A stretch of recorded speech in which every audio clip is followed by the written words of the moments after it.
ನಮಸ್ತೆ ಸ್ನೇಹಿತರೆ, ಇವತ್ತು ನಾವು ದ್ವಿತೀಯ BA ಕನ್ನಡ ಭಾಷಿಕದಲ್ಲಿ ಪರೀಕ್ಷೆಯ ಅಂತಿಮ ತಯಾರಿಯನ್ನು ಮಾಡಿಕೊಳ್ಳುವ. ಈಗಾಗಲೇ ಪ್ರಾಚೀನ ಕನ್ನಡ ಕಾವ್ಯದ ಬಗ್ಗೆ ಸಂಪೂರ್ಣವಾಗಿ ತಿಳ್ಕೊಂಡಿದ್ದೇವೆ. ಅದರ ಜೊತೆಗೆ ಸಣ್ಣ ಕಥೆಗಳ ಬಗ್ಗೆ ಕೂಡ ತಿಳ್ಕೊಂಡಿದ್ದೇವೆ. ಇವತ್ತು ಗದ್ಯ ಸಂಪದವನ್ನು ನೋಡಿಕೊಳ್ಳುವ. ಗದ್ಯ ಸಂಪದದಲ್ಲಿ 8 ಗದ್ಯ ಸಂಪದದ ವಿಚಾರಗಳಿದೆ. ಕರ್ನಾಟಕ ವೈಭವ ವರ್ಣನೆ ಆಲೂರು ವೆಂಕಟರಾವ್ ಅವರು ಬರೆದಿರುವಂಥದ್ದು. ಬಾಳ್ವೆ ಸ್ವೀಕಾರಕ್ಕಿದೆ ನಿರಾಕರಣೆಗಲ್ಲ ಶಿವರಾಮ್ ಕಾರಂತ್. ಶ್ರೇಷ್ಠತೆಯ ವ್ಯಸನ KV ಸುಬ್ಬಣ್ಣ. ವೈಚಾರಿಕ ಪ್ರಜ್ಞೆಗೆ ಅಡೆತಡೆಗಳು H ನರಸಿಂಹಯ್ಯ. ಗಿರಣಿಯ ವಿಸ್ತಾರ ನೋಡಯ್ಯ DR ನಾಗರಾಜ್. ರಾಷ್ಟ್ರೀಯತೆ ಒಂದು ಮರುಚಿಂತನೆ KV ತಿರುಮಲೇಶ್. ಮಹಿಳಾ ರಾಜಕೀಯ ಮೀಸಲಾತಿ ಡಾಕ್ಟರ್ ಹೇಮಲತಾ ಮಹಿಷಿ. ಹಸಿವು ಮತ್ತು ಸಂತೃಪ್ತಿ ಡಾಕ್ಟರ್ BA ವಿವೇಕ ರೈ ಅವರು. ಮೊದಲನೇದಾಗಿ ಕರ್ನಾಟಕ ವೈಭವ ವರ್ಣನೆ. ಕರ್ನಾಟಕ ವೈಭವ ವರ್ಣನೆ ಆಗಿರ್ಬೋದು, ಈ ಗದ್ಯ ಸಂಪದವನ್ನೆಲ್ಲ ನಾನು ಸರಿಯಾಗಿ ನಿಮಗೆ ಎಲ್ಲವನ್ನು ಕೂಡ ವಿಶ್ಲೇಷಣೆಯನ್ನು ಮಾಡಿದ್ದೇನೆ, ವಿವರಣೆಯನ್ನು ಮಾಡಿದ್ದೇನೆ. ಕಳೆದ ವಿಡಿಯೋದಲ್ಲೆಲ್ಲ ಅದನ್ನು ಮಾಡಿರುವಂಥದ್ದು, ಅದೆಲ್ಲ ಕೂಡ ಪ್ಲೇಲಿಸ್ಟಲ್ಲಿದೆ. ಇವತ್ತು ಸ್ವಲ್ಪ ಸಣ್ಣದಾಗಿ ಚಿಕ್ಕದಾಗಿ ಸರಳವಾಗಿ ಅದರ ಬಗ್ಗೆ ಎಲ್ಲ ತಿಳಿತಾ ಹೋಗುವ ಸ್ನೇಹಿತರೆ. ಕರ್ನಾಟಕ ವೈಭವ ವರ್ಣನೆಯಲ್ಲಿ ನಾವು ನೋಡಬೇಕಾಗಿರುವಂಥ ವಿಚಾರ ಅಂದರೆ, ಕರ್ನಾಟಕದಲ್ಲಿ ಆಳ್ವಿಕೆ ಮಾಡಿದಂತಹ ರಾಜಮನೆತನದವರು ಯಾವ ರೀತಿಯಾಗಿ ಎಲ್ಲ ಆಳ್ವಿಕೆಯನ್ನು ಮಾಡಿದ್ದಾರೆ, ಕರ್ನಾಟಕವನ್ನು ಯಾವ ರೀತಿ ಅದರ ವರ್ಣನೆಯನ್ನು ಮಾಡಿದ್ದಾರೆ ಎನ್ನುವಂಥದ್ದು. ಮೊದಲನೇದಾಗಿ ಕರ್ನಾಟಕದಲ್ಲಿ ಆಳ್ವಿಕೆ ಮಾಡಿದಂತಹ ರಾಜಮನೆತನದವರ ಬಗ್ಗೆ ಇಲ್ಲಿ ಸಂಪೂರ್ಣವಾಗಿ ಹೇಳುವಂಥದ್ದು. ಶಾತವಾಹನರು, ಕದಂಬರು, ರಾಷ್ಟ್ರಕೂಟರು, ಚಾಲುಕ್ಯರು, ವಿಜಯನಗರ ಮೊದಲಾದ ರಾಜಮನೆತನದವರ ಬಗ್ಗೆ ಇಲ್ಲಿ ಅವರು ವಿವರಿಸುವಂಥದ್ದನ್ನು ಕಾಣಬಹುದಾಗಿದೆ. ಅಂದರೆ ಮೊದಲು ರಾಜಮನೆತನದವರು ಯಾವ ರೀತಿ ಪ್ರತಿಯೊಂದು ರಾಜಮನೆತನದಲ್ಲಿ ಯಾವುದೆಲ್ಲ ವಿಚಾರಗಳನ್ನು ಅವರು ಹೇಳಿದ್ದಾರೆ, ಯಾವ ರೀತಿ ಕರ್ನಾಟಕವನ್ನು ವರ್ಣನೆಯನ್ನು ಮಾಡಿದ್ದಾರೆ ಎನ್ನುವಂಥದ್ದನ್ನು ಕಾಣ್ಬೋದಾಗಿದೆ. ಪ್ರಾಚೀನ ಕರ್ನಾಟಕವನ್ನು ಆಳಿದಂತಹ ರಾಜಮನೆತನದವರು ನಾವು ಇಲ್ಲಿ ಮೊದಲಿಗೆ ಬರಿಬೇಕಾಗಿರುವಂಥದ್ದು ಪ್ರಾಚೀನ ಕರ್ನಾಟಕವನ್ನು ಆಳಿದ ರಾಜಮನೆತನದವರ ಹೆಸರುಗಳನ್ನು ಬರೆಯಿರಿ, ಆ ಪಾಯಿಂಟ್ಸ್ಗಳನ್ನು ಬರೀರಿ. ಒಂದು ಶಾತವಾಹನರು, ಬನವಾಸಿ ಕದಂಬರು, ರಾಷ್ಟ್ರಕೂಟರು, ಚಾಲುಕ್ಯರು, ವಿಜಯನಗರ, ಒಟ್ಟು 5 ರಾಜಮನೆತನದ ಹೆಸರನ್ನು ಬರೀರಿ. ಇದರಲ್ಲಿ ರಾಜಮನೆತನದವರ ಹೆಸರನ್ನು ಮೊದಲಿಗೆ ಬರೆಯಿರಿ.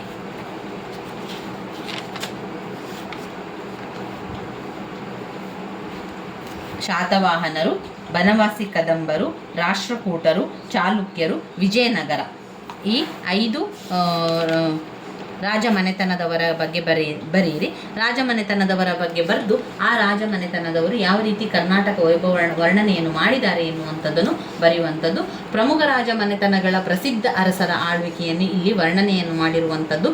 ದೇಶೀಯ ಆಸ್ಥಾನದ ಕವಿಗಳನ್ನು, ಅಲ್ಲಿನ ಶಾಸನಗಳನ್ನು, ಅಲ್ಲಿನ ನಾಣ್ಯ ಪದ್ಧತಿಗಳು, ಅಲ್ಲಿನ ಆಡಳಿತ ವ್ಯವಸ್ಥೆಗಳನ್ನು, ಪಾಶ್ಚಾತ್ಯ ದೇಶಗಳಿಂದ ಬಂದಿದ್ದಂತಹ ಪ್ರವಾಸಿಗಳು, ಇತಿಹಾಸ ತಜ್ಞರು ಎಲ್ಲರೂ ಕೂಡ ಕರ್ನಾಟಕವು ಯಾವ ರೀತಿ ವರ್ಣಿಸಿದ್ದಾರೆ ಎನ್ನುವಂಥದ್ದು. ಆಸ್ಥಾನದ ಕವಿಗಳು ಕೂಡ ವರ್ಣಿಸಿದ್ದಾರೆ.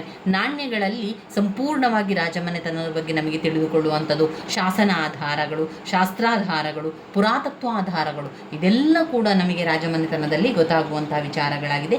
ಶಾತವಾಹನರು, ಕದಂಬರು, ರಾಷ್ಟ್ರಕೂಟರು, ಚಾಲುಕ್ಯ, ವಿಜಯನಗರ 5 ರಾಜಮನೆತನದವನ್ನು ನೀವು ಬರಿತಾ ಹೋಗಬೇಕು.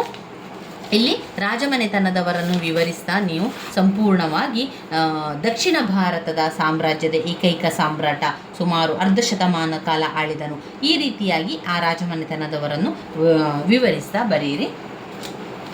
ಅಲ್ಲಿಗೆ ಬಂದಿದ್ದಂತಹ ದೇಶೀಯ ಆಸ್ಥಾನ ಕವಿಗಳ ಬಗ್ಗೆ, ಅಲ್ಲಿನ ಶಾಸನಗಳ ಬಗ್ಗೆ, ಪಾಶ್ಚಾತ್ಯ ದೇಶಗಳಿಂದ ಬಂದಿದ್ದಂತಹ ಪ್ರವಾಸಿ ಇತಿಹಾಸ ತಜ್ಞರು, ಇವರೆಲ್ಲರನ್ನು ಕೂಡ ನಾವು ವರ್ಣಿಸ್ತಾ ಹೋಗುವಂಥದ್ದನ್ನು ಮಾಡಬೇಕು. ಶಾತವಾಹನರು ಅಂತ ಬಂದಾಗ, ಮೊದಲು ಶಾತವಾಹನರು ಉತ್ತಮ ಆಳ್ವಿಕೆಯನ್ನು ಮಾಡಿದ್ದಾರೆ. ಅವರು ನಮ್ಮ ಕರ್ನಾಟಕದ ವೈಭವವನ್ನು ಹೇಳುತ್ತಾ ಅರಸರ ಆಳ್ವಿಕೆಯ ಕಾಲದಲ್ಲಿ ದೇಶೀಯ ಆಸ್ಥಾನ ಕವಿಗಳು, ಅಲ್ಲಿನ ಶಾಸನಗಳು ಕೂಡ ಇತ್ತು. ಪಾಶ್ಚಾತ್ಯ ದೇಶಗಳಿಂದ ಪ್ರವಾಸಿಗಳು ಬರ್ತಾಯಿದ್ರು, ಇತಿಹಾಸ ತಜ್ಞರು ಬರ್ತಾಯಿದ್ರು ಎನ್ನುವಂಥದ್ದನ್ನು ಬರೀಬೇಕು. ಬನವಾಸಿ ಕದಂಬರು ಸಾಧಾರಣ 200-300 ವರ್ಷಗಳ ಕಾಲ ನಮ್ಮ ಕರ್ನಾಟಕವನ್ನು ಆಳ್ವಿಕೆಯನ್ನು ಮಾಡಿದಂತಹ ಮೊದಲ ಐತಿಹಾಸಿಕ ರಾಜಮನೆತನವಾಗಿತ್ತು. ಉತ್ತಮವಾಗಿ ಪ್ರಸಿದ್ಧಿ ಪಡೆದಂತಹ ಕದಂಬರು ಎಷ್ಟೋ ವರ್ಷಗಳ ಕಾಲ ಆಳ್ವಿಕೆಯನ್ನು ಮಾಡಿದ್ದಾರೆ. ಇನ್ನು ಚಾಲುಕ್ಯರು ಆ ವಂಶದ ರಾಜ. 2ನೆಯ ಪುಲಿಕೇಶಿ ಉತ್ತಮ ಪ್ರಖ್ಯಾತವನ್ನು ಹೊಂದಿದ್ದಂತಹ ರಾಜಮನೆತನ. ಆ ಸಂದರ್ಭದಲ್ಲಿಯೇ ಚೀನಾದಿಂದ ಪ್ರವಾಸಿ ಬಂದದ್ದು ಹುಯಾನ್ ಸ್ಯಾಂಗ್ ಹುಯನ್ ಸ್ಯಾಂಗ್ ಅಂತ ಹೇಳಿ ಪ್ರವಾಸಿ, ಅವನು ತುಂಬ ಪ್ರಸಿದ್ಧನಾಗಿದ್ದ. ಅವನು ತಮ್ಮ ಗ್ರಂಥಗಳಲ್ಲಿ ವಿಜಯನಗರ ಸಾಮ್ರಾಜ್ಯ ಆಗಿರ್ಬೋದು, ರಾಜಮನೆತನ, ಕರ್ನಾಟಕ ವೈಭವವನ್ನು ಅವನ ಗ್ರಂಥಗಳಲ್ಲಿ ಬರೆದಿದ್ದಾನೆ. ಪ್ರಜೆಗಳ ಕುರಿತು, ರಾಜ್ಯದ ಕುರಿತು, ರಾಜರುಗಳ ಕುರಿತು ಎಲ್ಲ ಬರೆದಿರುವಂಥದ್ದು ಆಗಿನ ಕಾಲದಲ್ಲಿ. ರಾಷ್ಟ್ರಕೂಟರ ಕಾಲದಲ್ಲಿ ಯಾರು ತುಂಬಾ ಪ್ರಸಿದ್ಧಿ ಹೊಂದಿದ್ದ ರಾಜ? ಅಮೋಘ ವರ್ಷ ನೃಪತುಂಗ ಎನ್ನುವಂತಹ ರಾಜ ರಾಷ್ಟ್ರಕೂಟರ ಕಾಲದಲ್ಲಿ ತುಂಬಾ ಪ್ರಸಿದ್ಧಿಯನ್ನು ಹೊಂದಿದಂತಹ ರಾಜ. ಹೆಚ್ಚು ಯುದ್ಧ ಇಲ್ಲದೆ ಆ ರಾಷ್ಟ್ರಕೂಟರ ಕಾಲದ ಅಮೋಘ ವರ್ಷ ನೃಪತುಂಗ ಎಷ್ಟು ಪ್ರಸಿದ್ಧನಾಗಿದ್ದ ಅಂತ ಹೇಳಿದರೆ, ಅವನ ರಾಜವಂಶಸ್ಥರ ಕಾಲದಲ್ಲಿ ಅವನು ಯುದ್ಧಗಳಿಗೆ ಇಷ್ಟಪಡ್ತಾ ಇರಲಿಲ್ಲ. ಯುದ್ಧ ಇಲ್ಲದೆ ಶಾಂತಿ ಪರಿಪಾಲನೆಯನ್ನು ಮಾಡ್ತಾ ಇದ್ದ, ಸಾಹಿತ್ಯ ಅಭಿಮಾನಿ ಅವನು ಆಗಿದ್ದ. ಇನ್ನು 5ನೇದರಲ್ಲಿ ವಿಜಯನಗರ ಸಾಮ್ರಾಜ್ಯ ಅತ್ಯಂತ ಪ್ರಸಿದ್ಧವಾಗಿತ್ತು. ಕನ್ನಡಿಗರ ಕೊನೆಯ ರಾಜಧಾನಿಯಾಗಿದ್ದದು ವಿಜಯನಗರ. ಆ ಒಂದು ವಿಜಯನಗರ ಸಾಮ್ರಾಜ್ಯ ಮುಸ್ಲಿಮರ ದಾಳಿಯನ್ನು 2 ಶತಮಾನಗಳಿಗೂ ಹೆಚ್ಚು ಕಾಲ ತಡೆ ಹಿಡಿಯಿತು ಅಂತ ಹೇಳ್ಬೋದು. ಇದೆಲ್ಲವನ್ನು ಕೂಡ ನಾವು ಬರಿತಾ ಹೋದರೆ ಆಯಿತು. ಇದರಲ್ಲಿ ಕರ್ನಾಟಕ ವೈಭವ ವರ್ಣನೆ ಅಂತ ಬಂದಾಗ ಮೊದಲಿಗೆ ರಾಜಮನೆತನದವರ ಹೆಸರು ಬರೆದು, ರಾಜಮನೆತನದವರು ಯಾವ ರೀತಿ ಆಳ್ವಿಕೆ ಮಾಡಿದ್ದಾರೆ, ರಾಜಮನೆತನದಲ್ಲಿ ಬಂದಂತಹ ಕವಿಗಳು, ಆಸ್ಥಾನದ ಕವಿಗಳಿರ್ಬೋದು, ಅಲ್ಲಿನ ಪ್ರವಾಸಿಗಳಿರ್ಬೋದು, ಅಲ್ಲಿನ ಒಂದು ಆಡಳಿತದ ವ್ಯವಸ್ಥೆಗಳು, ಅಲ್ಲಿನ ಸಂಸ್ಕೃತಿ, ರೀತಿ ನೀತಿ ಎಲ್ಲವನ್ನು ಕೂಡ ನಾವು ವಿವರಿಸ್ತಾ ಹೋದರೆ ಆಯಿತು. ಎಷ್ಟು ನಮಗೆ ಗೊತ್ತಿದೆ ಅದಕ್ಕೆ ಸಂಬಂಧಪಟ್ಟಂತೆ ವಿವರಿಸ್ತಾ ಹೋಗಿ. ಇನ್ನು 2ನೇದು ಬಾಳ್ವೆ ಸ್ವೀಕಾರಕ್ಕಿದೆ ನಿರಾಕರಣೆಗಳೆಲ್ಲ. ಶಿವರಾಮ್ ಕಾರಂತರವರು ಬರೆದಿರುವಂತಹ ಈ ಒಂದು ಗದ್ಯ ಸಂಪದದಲ್ಲಿ ಅವರು ಹೇಳುವಂಥ ಪ್ರಕಾರ ಅವರು ಏನು ಹೇಳ್ತಾ ಇದ್ದಾರೆ ಅಂತ ಹೇಳಿದರೆ, ನಮಗೆ ಈ ಒಂದು ಜೀವನವನ್ನು ದೇವರು ಕೊಟ್ಟಿದ್ದಾನೆ. ದೇವರು ಜೀವನವನ್ನು ಕೊಟ್ಟಿದ್ದಾನೆ ಅಂತ ಅಂದಮೇಲೆ ಅದನ್ನು ನಾವು ಸ್ವೀಕರಿಸಲಿಕ್ಕೆ ಕಲಿಬೇಕು. ಇದ್ದದ್ದನ್ನು ಇದ್ದ ಹಾಗೆ ಸ್ವೀಕರಿಸಲಿಕ್ಕೆ ಕಲಿಯಿರಿ. ನಮಗೆ ಈ ರೀತಿಯ ಜೀವನವನ್ನು ದೇವರು ಕೊಟ್ಟಿದ್ದಾನೆ ಅಂತ ಹೇಳಿದರೆ ಅವನಿಗೆ ಗೊತ್ತಿದೆ, ದೇವರು ಸರಿಯಾಗಿ ಒಂದು ಯೋಜನೆಯನ್ನು ಹಾಕಿಕೊಂಡೇ ನಮಗೆ ಈ ಜೀವನವನ್ನು ಕೊಟ್ಟಿದ್ದಾನೆ. ಆ ಜೀವನವನ್ನು ನಾವು ಸ್ವೀಕರಿಸಬೇಕು. ಇದ್ದದ್ದನ್ನು ಇದ್ದ ಹಾಗೆ ಸ್ವೀಕರಿಸಲಿಕ್ಕೆ ನಾವು ಕಲಿಬೇಕು. ಬಾಳ್ವೆ ಸ್ವೀಕಾರಕ್ಕೆ ಇದೆಯೇ ಹೊರತು ನಿರಾಕರಣೆಗಲ್ಲ. ದೇವರು ಕೊಟ್ಟಿರುವಂತಹ ಈ ಜೀವನವನ್ನು ನಾವು ನಿರಾಕರಣೆಯನ್ನು ಮಾಡಬಾರ್ದು. ಅವನು ಕೊಟ್ಟಿದ್ದನ್ನು ಪಡೆದುಕೊಂಡು ಅದರಲ್ಲಿ ಯಾವ ರೀತಿ ಜೀವನ ಮಾಡಿಕೊಳ್ಬೋದು ಎನ್ನುವಂಥದ್ದನ್ನು ನಾವು ಅರಿತುಕೊಳ್ಬೇಕು ಎನ್ನುವಂಥದ್ದೇ ಲೇಖಕರ ಅಭಿಪ್ರಾಯ ಆಗಿದೆ.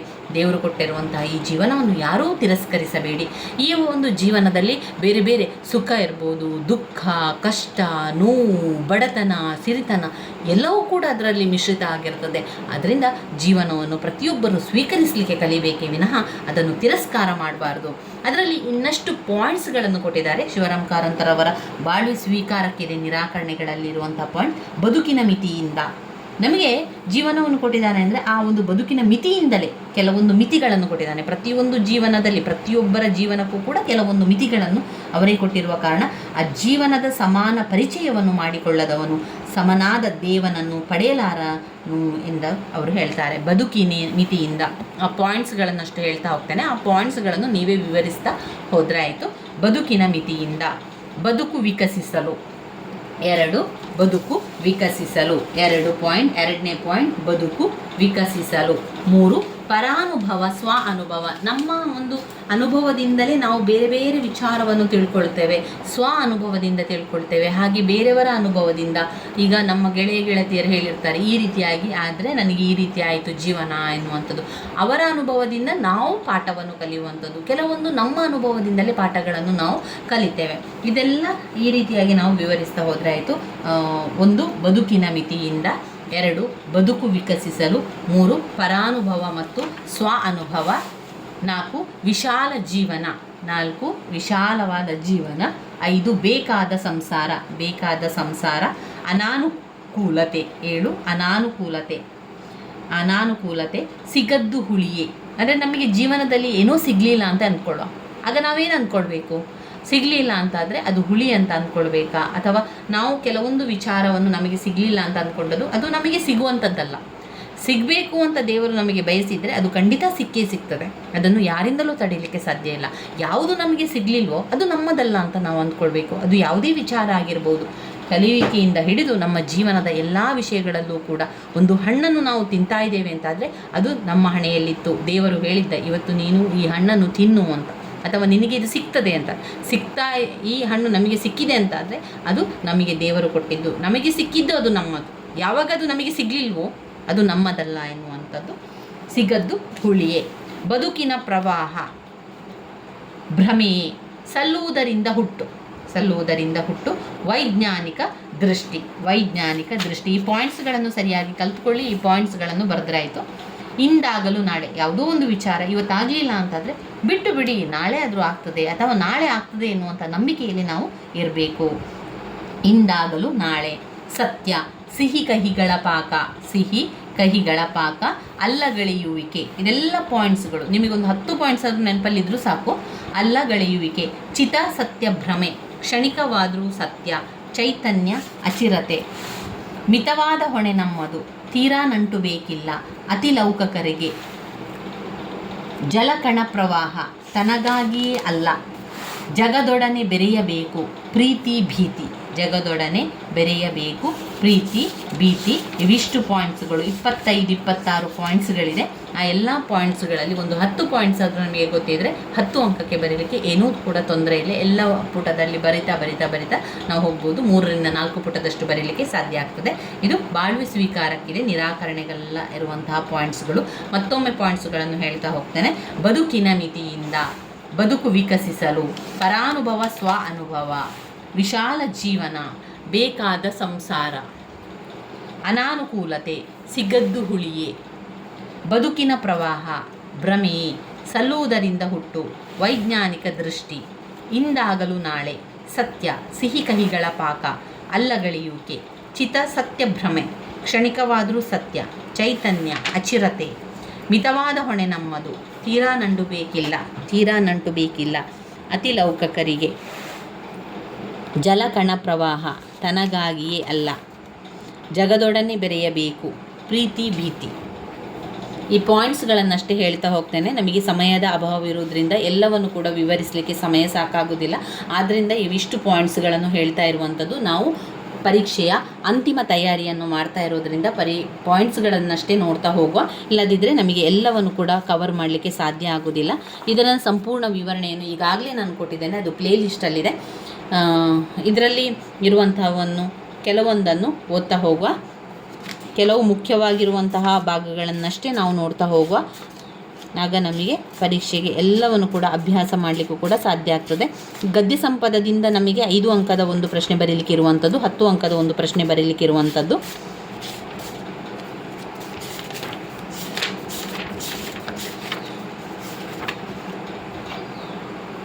ಇನ್ನು ಇದರಲ್ಲಿ ಬರುವಂಥದ್ದು ಶ್ರೇಷ್ಠತೆಯ ವ್ಯಸನ ಅಷ್ಟು ತುಂಬಾ ಮುಖ್ಯವಾಗಿರುವಂಥದ್ದಲ್ಲ.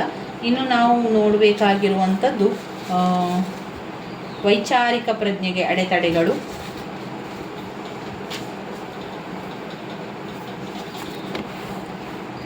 ವೈಚಾರಿಕ ಪ್ರಜ್ಞೆ ಅಡೆತಡೆಗಳು, ಎಚ್ ನರಸಿಂಹಯ್ಯನವರ ಒಂದು ಗದ್ಯ ಸಂಪದ.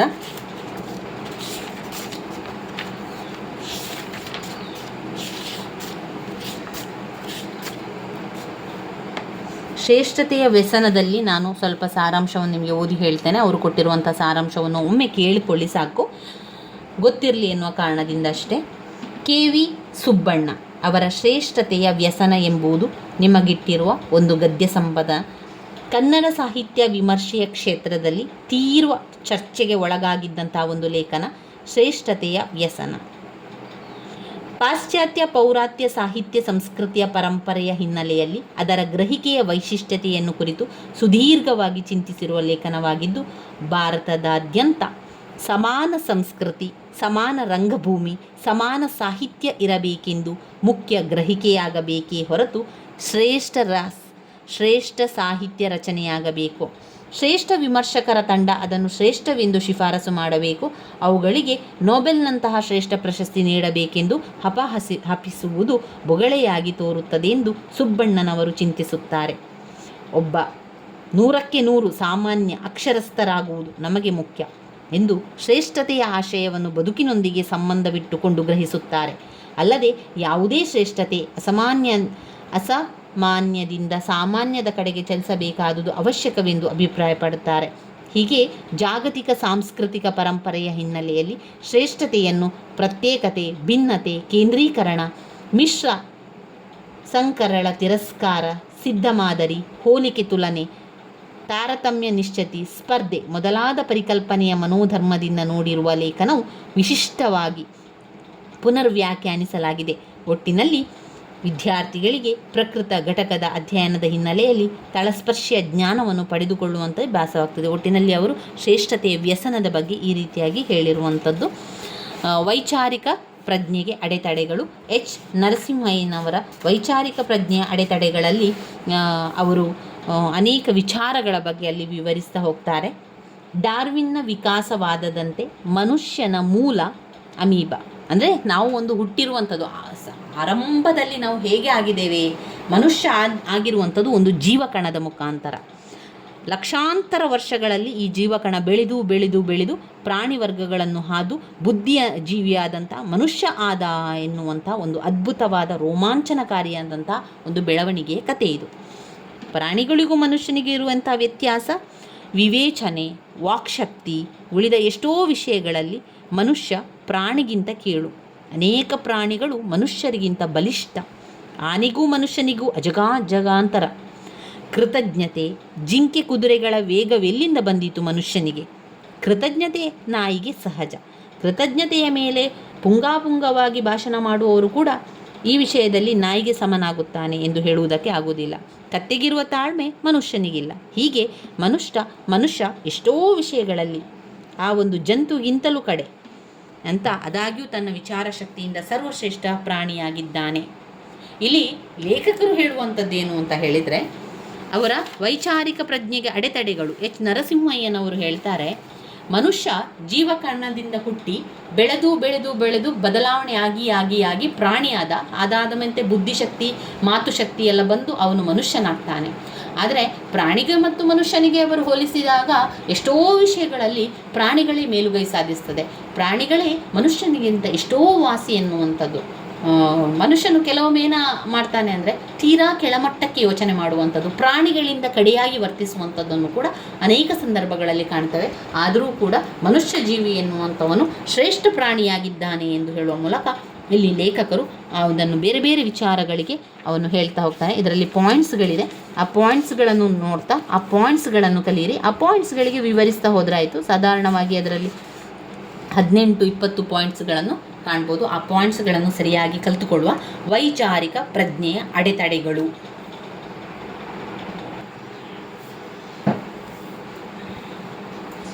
ಇಲ್ಲಿ ಪಾಯಿಂಟ್ಸ್ಗಳನ್ನು ನಾವು ನೋಡುವುದಾದರೆ, ಮೊದಲನೇದಾಗಿ ಚಿಂತನ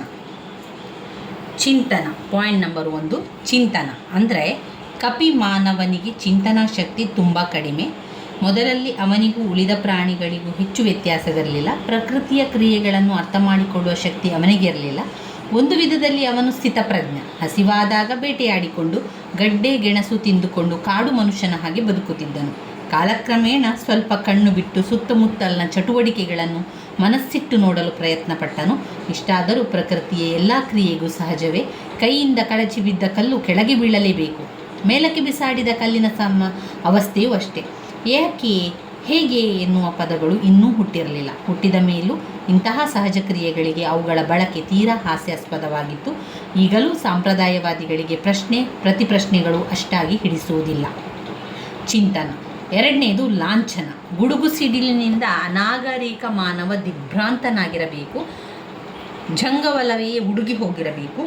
ಇವು ದೇವತೆಗಳ ಕೋಪದ ಲಾಂಛನಗಳಾಗಿದ್ದವು. ಈಗಲೂ ಗುಡ್ಡಗಾಡಿನ ಜನರಲ್ಲಿ, ಏಕೆ ಉಳಿದ ಹಲವು ಜನಗಳಲ್ಲಿಯೂ ಕೂಡ ಅದೇ ರೀತಿಯ ನಂಬಿಕೆ ಕಾಣ್ಬೋದು. ಲಾಂಛನ ಎನ್ನುವಂಥದ್ದು ದಿಗ್ಭ್ರಾಂತಿ. ಕನಸಿನಿಂದ ಎದ್ದ ಪ್ರಾಚೀನ ಮಾನವನಿಗೆ ದಿಗ್ಭ್ರಾಂತಿಯಾಗಿರಬೇಕು. ಸ್ವಲ್ಪ ಹೊತ್ತಿನ ಹಿಂದೆ ಮತ್ತಾವುದೋ ವಿಭಿನ್ನ ವ್ಯಕ್ತಿತ್ವದ ಅನುಭವವಾಗಿರಬೇಕೆಂದು ತಿಳಿದುಕೊಂಡಿದ್ದನ್ನು ಹೆಚ್ಚಲ್ಲ. ಅನುಮಾನದಿ ಮದ ತನ್ನ ಮೇಲ್ಮೈ ಲಕ್ಷಣಗಳನ್ನು ಪರೀಕ್ಷಿಸಿಕೊಂಡು ನಾನೇ ನಾನು ಎಂದು ಸ್ಥಿರಪಡಿಸಿಕೊಂಡು ಸಮಾಧಾನ ಹೊಂದಿರಬಹುದು. ಚೇತನ ಎನ್ನುವಂಥದ್ದು ಸಾವು ಮನುಷ್ಯನ ತೀವ್ರ ಗಮನವನ್ನು ಯಾವಾಗಲೂ ಸೆಳೆದಿದೆ. ಪ್ರಾಣಿಗಳ ಸಾವಿನ ಪರಿಚಯವಿದ್ದರೂ ಮನುಷ್ಯನಿಗೆ ತನ್ನ ಸಂಬಂಧಿಯ ಸಾವು ಮಹತ್ವದ ಪರಿಣಾಮವನ್ನುಂಟು ಮಾಡಿದೆ. ಕ್ಷಣದ ಹಿಂದೆ ಓಡಾಡುತ್ತಿದ್ದ ವ್ಯಕ್ತಿ ಕ್ಷಣಾರ್ಧದಲ್ಲಿ ಕಟ್ಟಿಗೆಯ ತುಂಡಿನೋಪಾದಿಯಲ್ಲಿ ಆಗುವ ದೃಶ್ಯ ಹೃದಯ ವಿದ್ರಾವಕ. ದೇಹಕ್ಕಿಂತ ಮಿಗಿಲಾದ ಒಂದು ಚೇತನವಿದೆ ಎಂಬ ನಂಬಿಕೆ ಎಲ್ಲ ಜನಾಂಗಗಳಲ್ಲೂ ಕೂಡ ಇರುವಂಥದ್ದು. ಪಾಯಿಂಟ್ 1 ಚಿಂತನ, 2 ಲಾಂಛನ, 3 ದಿಗ್ಭ್ರಾಂತಿ, 4 ಚೇತನ, 5 ಕೈವಾಡ, 6 ಪೂಜ್ಯತೆ, 5 ಕೈವಾಡ, 6 ಪೂಜ್ಯತೆ, 7 ನಂಬಿಕೆ, 8 ಬೀಜವೃಕ್ಷ ನ್ಯಾಯ. ನಂಬಿಕೆ, ಬೀಜವೃಕ್ಷ ನ್ಯಾಯ. ಧರ್ಮಾಂಧತೆ, ಶೋಷಣೆಯ ಸಾಧನ. ಧರ್ಮಾಂಧತೆ, ಶೋಷಣೆಯ ಸಾಧನ. ಧರ್ಮಾಂಧತೆ, ಶೋಷಣೆಯ ಸಾಧನ. ನಿಷ್ಕೃಷ್ಟ ವ್ಯಕ್ತಿ, ಅನುಕರಣೆ. ನಿಷ್ಕೃಷ್ಟ ವ್ಯಕ್ತಿ, ಅನುಕರಣೆ. ಬಂಧನ, ಮೂಢನಂಬಿಕೆಗಳು. ಬಂಧನ, ಮೂಢನಂಬಿಕೆಗಳು. ಜ್ಯೋತಿಷ್ಯ, ಮೈ ಮೇಲೆ ದೇವರು. ಜ್ಯೋತಿಷಿ, ಮೈ ಮೇಲೆ ದೇವರು. ಅನ್ವೇಷಣೆ, ಅನ್ವೇಷಣೆ, ಆಘಾತ, ಪ್ರಯೋಗ. ಅನ್ವೇಷಣೆ, ಅನ್ವೇಷಣೆ, ಆಘಾತ, ಪ್ರಯೋಗ. ಪವಾಡ, ಭಯ, ಡೊಂಬರಲಾಗ, ವ್ಯವಸ್ಥಿತ ಪ್ರಯತ್ನ, ವಿಜ್ಞಾನಿಯ ಸಾಧನೆ, ಮೂಲ ಪ್ರಶ್ನೆ. ಇವೆಲ್ಲ ಪಾಯಿಂಟ್ಸ್ಗಳು ಅದರಲ್ಲಿ ಬರ್ತದೆ. ಇನ್ನು ಬರುವಂಥದ್ದು DR ನಾಗರಾಜರವರು ಬರೆದಿರುವಂತಹ ಗಿರಣಿಯ ವಿಸ್ತಾರ ನೋಡಯ್ಯ.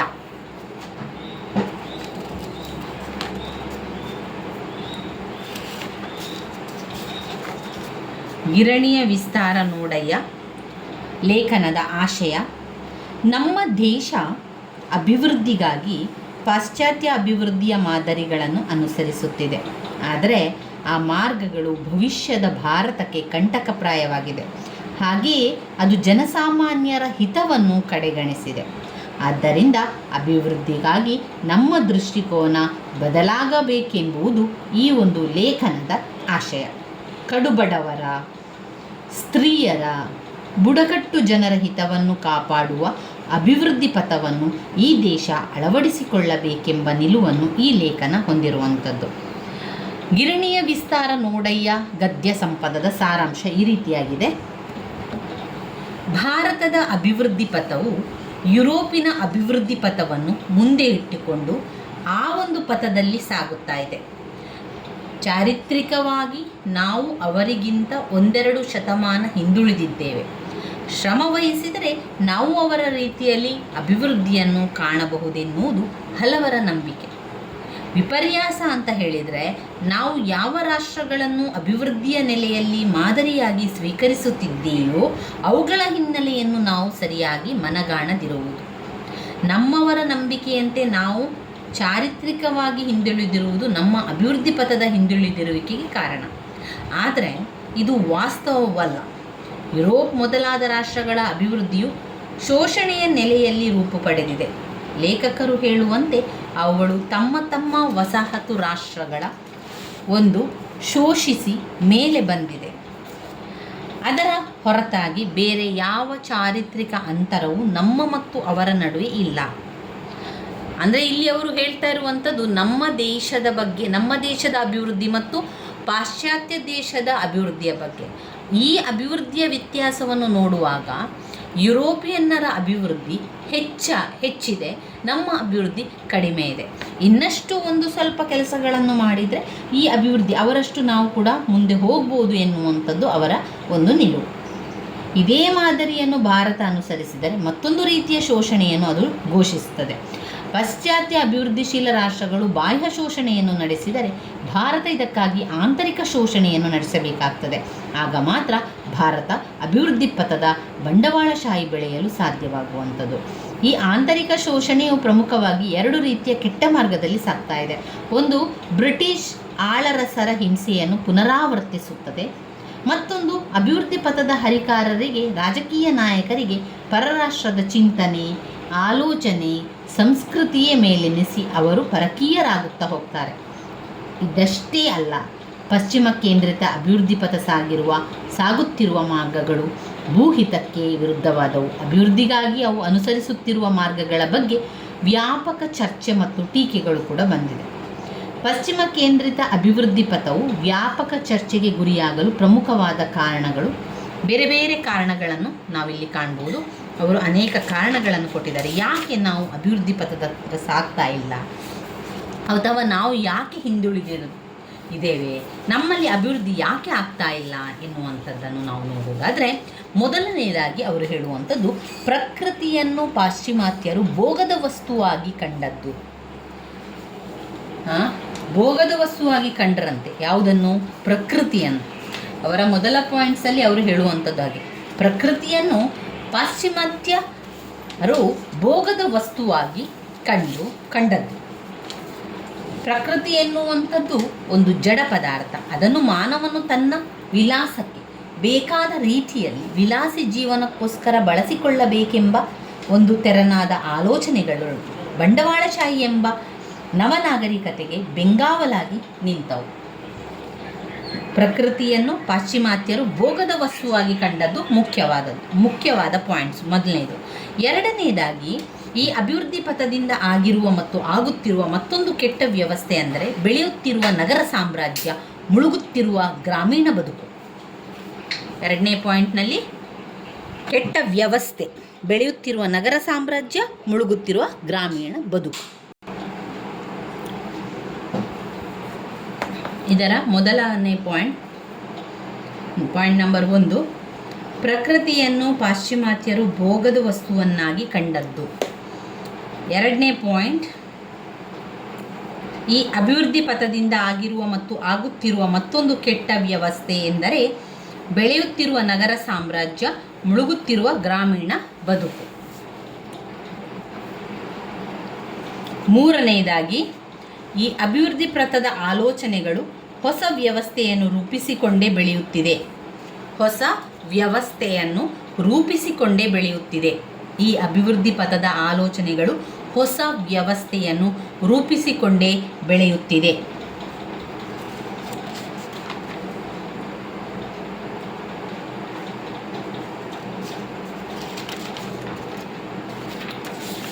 ಈ ಪಾಯಿಂಟ್ಸನ್ನು ಇಟ್ಟುಕೊಂಡು ಇದನ್ನೆಲ್ಲ ನಾವು ವಿವರಿಸ್ತಾ ಹೋಗಬೇಕು ಸ್ನೇಹಿತರೆ.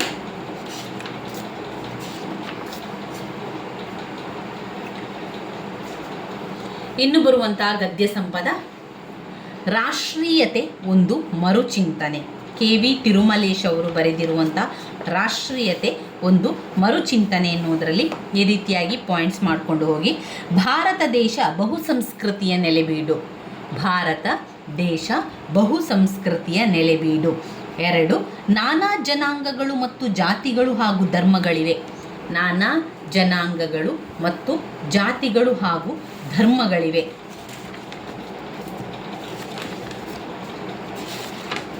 3ನೇ ಪಾಯಿಂಟ್, ನಾವೆಲ್ಲರೂ ಒಂದೇ ಎಂಬ ಭಾವನೆ. ರಾಷ್ಟ್ರೀಯ ಮರುಚಿಂತನೆಯಲ್ಲಿ ಈ ಎಲ್ಲ ಪಾಯಿಂಟ್ಸ್ಗಳನ್ನು ಅಲ್ಲಿ ಹಾಕ್ತಾ ಹೋಗಬೇಕು. 3ನೇ ಪಾಯಿಂಟ್, ನಾವೆಲ್ಲರೂ ಒಂದೇ ಎಂಬ ಭಾವನೆ. 4, ಒಂದು ರೀತಿಯ ಸಂಸ್ಕೃತಿಗಳು. ಮತ್ತು ಸಂಸ್ಕೃತಿಗಳು. 5, ರಾಷ್ಟ್ರೀಯತೆ ಎನ್ನುವುದು ವಾಸ್ತವವಾಗಿ ರಾಜಕೀಯರ ಹಿನ್ನೆಲೆಯಲ್ಲಿ ರೂಪು ಪಡೆಯುತ್ತದೆ. ರಾಷ್ಟ್ರೀಯತೆ ಎನ್ನುವುದು ವಾಸ್ತವವಾಗಿ ರಾಜಕೀಯದ ಹಿನ್ನೆಲೆಯಲ್ಲಿ ರೂಪು ಪಡೆಯುತ್ತದೆ. 6, ಧರ್ಮಕ್ಕೆ ನಿಷ್ಠೆ. 7, ಇಸ್ಲಾಂ ಧರ್ಮ ಇಡೀ ಮಾನವ ಕೋಟಿಯನ್ನು ಒಂದು ಮಾಡುವುದಕ್ಕಾಗಿ ಸ್ಥಾಪನೆಯಾದ ಧರ್ಮ. ಇಸ್ಲಾಂ ಧರ್ಮವು ಇಡೀ ಮಾನವ ಕೋಟಿಯನ್ನು ಒಂದು ಮಾಡುವುದಕ್ಕಾಗಿ ಸ್ಥಾಪನೆಯಾದಂತಹ ಧರ್ಮ. 8, ಭಾಷೆಯಾದರೂ ರಾಷ್ಟ್ರೀಯತೆಯನ್ನು ಬೆಳೆಸುತ್ತದೆಯೇ ಎಂದು ನೋಡಿದರೆ ಅದು ಸಹ ಸಾಧ್ಯವಾಗದಿರುವುದನ್ನು ಕಾಣಬಹುದು. ಭಾಷೆಯಾದರೂ ರಾಷ್ಟ್ರೀಯತೆಯನ್ನು ಬೆಳೆಸುತ್ತದೆ ಎಂದು ನೋಡಿದರೆ ಅದು ಸಹ ಸಾಧ್ಯವಾಗದಿರುವುದನ್ನು ಕಾಣಬಹುದು. 9, ಮತ ಭಾಷೆ ಬಿಟ್ಟು ಜನಾಂಗೀಕ ಮೂಲವಾದ ವರ್ಣವು ರಾಷ್ಟ್ರೀಯತೆಯನ್ನು ಬೆಳೆಸುತ್ತದೆಯೇ? ಮತ ಭಾಷೆ ಬಿಟ್ಟು ಜನಾಂಗಿಕ ಮೂಲವಾದ ವರ್ಣವು ರಾಷ್ಟ್ರೀಯತೆಯನ್ನು ಬೆಳೆಸುತ್ತದೆಯೇ? 10, ಯಾವುದೇ ತತ್ವ ಸಿದ್ಧಾಂತಗಳು ವ್ಯಕ್ತಿಯನ್ನು ಒಂದು ಮಾಡುವುದಿಲ್ಲ. ಯಾವುದೇ ತತ್ವ ಸಿದ್ಧಾಂತಗಳು ವ್ಯಕ್ತಿಯನ್ನು ಒಂದು ಮಾಡುವುದಿಲ್ಲ. 11, ರಾಷ್ಟ್ರೀಯತೆ ಎಂಬುದು ಹಳೆಯ ಪರಿಕಲ್ಪನೆಯಲ್ಲ, ತೀರಾ ಇತ್ತೀಚಿನ ಬೆಳವಣಿಗೆ. ರಾಷ್ಟ್ರೀಯತೆ ಎಂಬುದು ತೀರಾ ಹಳೆಯ ಪರಿಕಲ್ಪನೆಯಲ್ಲ, ತೀರಾ ಇತ್ತೀಚಿನ ಬೆಳವಣಿಗೆ. 12, ರಾಷ್ಟ್ರ, ಭಾಷೆ, ಧರ್ಮ, ಮತ ಮೊದಲಾದವು ಅವಷ್ಟಕ್ಕೆ ಸ್ವತಂತ್ರವಲ್ಲ. ರಾಷ್ಟ್ರ, ಭಾಷೆ, ಧರ್ಮ, ಮತ ಮೊದಲಾದವು ಅವಷ್ಟಕ್ಕೆ ಸ್ವತಂತ್ರವಲ್ಲ. 13, ರಾಷ್ಟ್ರಕ್ಕೂ 2 ಒತ್ತಡಗಳಿರುತ್ತದೆ. ಒಂದು ಹೊರಗಿನ ಒತ್ತಡ, ಮತ್ತೊಂದು ಒಳಗಿನ ಒತ್ತಡ. ರಾಷ್ಟ್ರಕ್ಕೂ ಎರಡು ಒತ್ತಡಗಳಿರುತ್ತದೆ, ಒಂದು ಹೊರಗಿನ ಒತ್ತಡ, ಮತ್ತೊಂದು ಒಳಗಿನ ಒತ್ತಡ. 14ನೇ ಪಾಯಿಂಟ್, ರಾಷ್ಟ್ರೀಯತೆ ಎಂಬುದು ಒಂದು ಮನಸ್ಥಿತಿ. ರಾಷ್ಟ್ರೀಯತೆ ಎಂಬುವಂಥದ್ದು ಒಂದು ಮನಸ್ಥಿತಿ. ಈ 14 ಪಾಯಿಂಟ್ಸ್ಗಳನ್ನು ನಾವು ಆ ಒಂದು ರಾಷ್ಟ್ರೀಯತೆಯ ನೆಲೆಯಲ್ಲಿ ಬರಿತಾ ಹೋಗಬೇಕು. ಅವರು ಯಾವುದೇ ರೀತಿಯ ಪ್ರಶ್ನೆಗಳನ್ನು ಕೇಳ್ಬೋದು, ಈ ಪಾಯಿಂಟ್ಸ್ಗಳನ್ನು ಹಾಕ್ತಾ ಹೋಗಿ. ರಾಷ್ಟ್ರೀಯತೆ ಒಂದು ಮರುಚಿಂತನೆ ಅಂತ ಬಂದಾಗ ನಾವು ಈ ಎಲ್ಲ ಪಾಯಿಂಟ್ಸ್ಗಳನ್ನು ಹಾಕ್ತಾ ಹೋಗಬೇಕು. ರಾಷ್ಟ್ರೀಯತೆ ಒಂದು ಮರುಚಿಂತನೆ, ಕಿವಿ ತಿರುಮಲೇಶ್ ಅವರು ಬರೆದಿರುವಂಥದ್ದು. ಇನ್ನು ಬರುವಂಥದ್ದು ಮಹಿಳಾ ರಾಜಕೀಯ ಮೀಸಲಾತಿ. ಮಹಿಳಾ ರಾಜಕೀಯ ಮೀಸಲಾತಿ. ರಾಷ್ಟ್ರೀಯತೆ ಮರುಚಿಂತನೆಯ ಪಾಯಿಂಟ್ಸ್ಗಳನ್ನು ಮತ್ತೊಮ್ಮೆ ಹೇಳ್ತಾ ಹೋಗ್ತಾನೆ. ಭಾರತ ದೇಶ ಬಹುಸಂಸ್ಕೃತಿಯ ನೆಲೆಬೀಡು. ಭಾರತ ದೇಶ ಬಹುಸಂಸ್ಕೃತಿಯ ನೆಲೆಬೀಡು. 2, ನಾನಾ ಜನಾಂಗಗಳು ಮತ್ತು ಜಾತಿಗಳು ಹಾಗೂ ಧರ್ಮಗಳಿವೆ. 2, ನಾನಾ ಜನಾಂಗಗಳು, ಜಾತಿ, ಧರ್ಮಗಳಿವೆ. 3, ನಾವೆಲ್ಲರೂ ಒಂದೇ ಎಂಬ ಭಾವನೆ. 3, ನಾವೆಲ್ಲರೂ ಒಂದೇ ಎಂಬ ಭಾವನೆ. 4, ಒಂದು ರೀತಿಯ ಸಂಸ್ಕಾರ ಮತ್ತು ಸಂಸ್ಕೃತಿಗಳು. ಒಂದು ರೀತಿಯ ಸಂಸ್ಕಾರ, ಸಂಸ್ಕೃತಿಗಳು. ರಾಷ್ಟ್ರೀಯತೆ ಎನ್ನುವುದು ವಾಸ್ತವವಾಗಿ ರಾಜಕೀಯದ ಹಿನ್ನೆಲೆಯಲ್ಲಿ ರೂಪು ಪಡೆಯುತ್ತದೆ. ರಾಷ್ಟ್ರೀಯತೆ ಎನ್ನುವುದು ವಾಸ್ತವವಾಗಿ ರಾಜಕೀಯದ ಹಿನ್ನೆಲೆಯಲ್ಲಿ ರೂಪು ಪಡೆಯುತ್ತದೆ. ಧರ್ಮಕ್ಕೆ ನಿಷ್ಠೆ. 6, ಧರ್ಮಕ್ಕೆ ನಿಷ್ಠೆ. 7, ಇಸ್ಲಾಂ ಧರ್ಮವು ಇಡೀ ಮಾನವ ಕೋಟಿಯನ್ನು ಒಂದು ಮಾಡಲು ಸ್ಥಾಪನೆಯಾದಂತಹ ಧರ್ಮ. ಇಸ್ಲಾಂ ಧರ್ಮ ಇಡೀ ಮಾನವ ಕೋಟಿಯನ್ನು ಒಂದು ಮಾಡುವುದಕ್ಕಾಗಿ ಸ್ಥಾಪನೆಯಾದ ಧರ್ಮ. 8, ಭಾಷೆಯಾದರೂ ರಾಷ್ಟ್ರೀಯತೆಯನ್ನು ಬೆಳೆಸುತ್ತದೆಯೇ ಎಂದು ನೋಡಿದರೆ ಅದೂ ಸಹ ಸಾಧ್ಯವಾಗದಿರುವುದನ್ನು ಕಾಣಬಹುದು. ಭಾಷೆಯಾದರೂ ರಾಷ್ಟ್ರೀಯತೆಯನ್ನು ಬೆಳೆಸುತ್ತದೆಯೇ ಎಂದು ನೋಡಿದರೆ ಅದೂ ಸಹ ಸಾಧ್ಯವಾಗದಿರುವುದನ್ನು ಕಾಣಬಹುದು. 9, ಮತ ಭಾಷೆ ಬಿಟ್ಟು ಜನಾಂಗಿಕ ಮೂಲವಾದ ವರ್ಣವು ರಾಷ್ಟ್ರೀಯತೆಯನ್ನು ಬೆಳೆಸುತ್ತದೆಯೇ? ಮತ ಭಾಷೆ ಬಿಟ್ಟು ಜನಾಂಗಿಕ ಮೂಲವಾದ ವರ್ಣವು ರಾಷ್ಟ್ರೀಯತೆಯನ್ನು ಬೆಳೆಸುತ್ತದೆಯೇ? 10, ಯಾವುದೇ ತತ್ವ ಸಿದ್ಧಾಂತಗಳು ವ್ಯಕ್ತಿಯನ್ನು ಒಂದು ಮಾಡುವುದಿಲ್ಲ. ಯಾವುದೇ ತತ್ವ ಸಿದ್ಧಾಂತಗಳು ವ್ಯಕ್ತಿಯನ್ನು ಒಂದು ಮಾಡುವುದಿಲ್ಲ. 11, ರಾಷ್ಟ್ರೀಯತೆ ಎಂಬುದು ಹಳೆಯ ಪರಿಕಲ್ಪನೆಯಲ್ಲ, ತೀರಾ ಇತ್ತೀಚಿನ ಬೆಳವಣಿಗೆ. ರಾಷ್ಟ್ರೀಯತೆ ಎಂಬುದು ಹಳೆಯ ಪರಿಕಲ್ಪನೆಯಲ್ಲ, ತೀರಾ ಇತ್ತೀಚಿನ ಬೆಳವಣಿಗೆ. 12, ರಾಷ್ಟ್ರ, ಭಾಷೆ, ಧರ್ಮ, ಮತ ಮೊದಲಾದವು ಅವಷ್ಟಕ್ಕೆ ಸ್ವತಂತ್ರವಲ್ಲ. ರಾಷ್ಟ್ರ, ಭಾಷೆ, ಧರ್ಮ ಮೊದಲಾದವು ಅವಷ್ಟಕ್ಕೆ ಸ್ವತಂತ್ರವಲ್ಲ. 13, ರಾಷ್ಟ್ರಕ್ಕೂ ಎರಡು ಒತ್ತಡಗಳಿರುತ್ತದೆ, ಒಂದು ಹೊರಗಿನ ಒತ್ತಡ, ಮತ್ತೊಂದು ಒಳಗಿನ ಒತ್ತಡ. ಹೊರಗಿನ ಒತ್ತಡ ಮತ್ತು ಒಳಗಿನ ಒತ್ತಡ.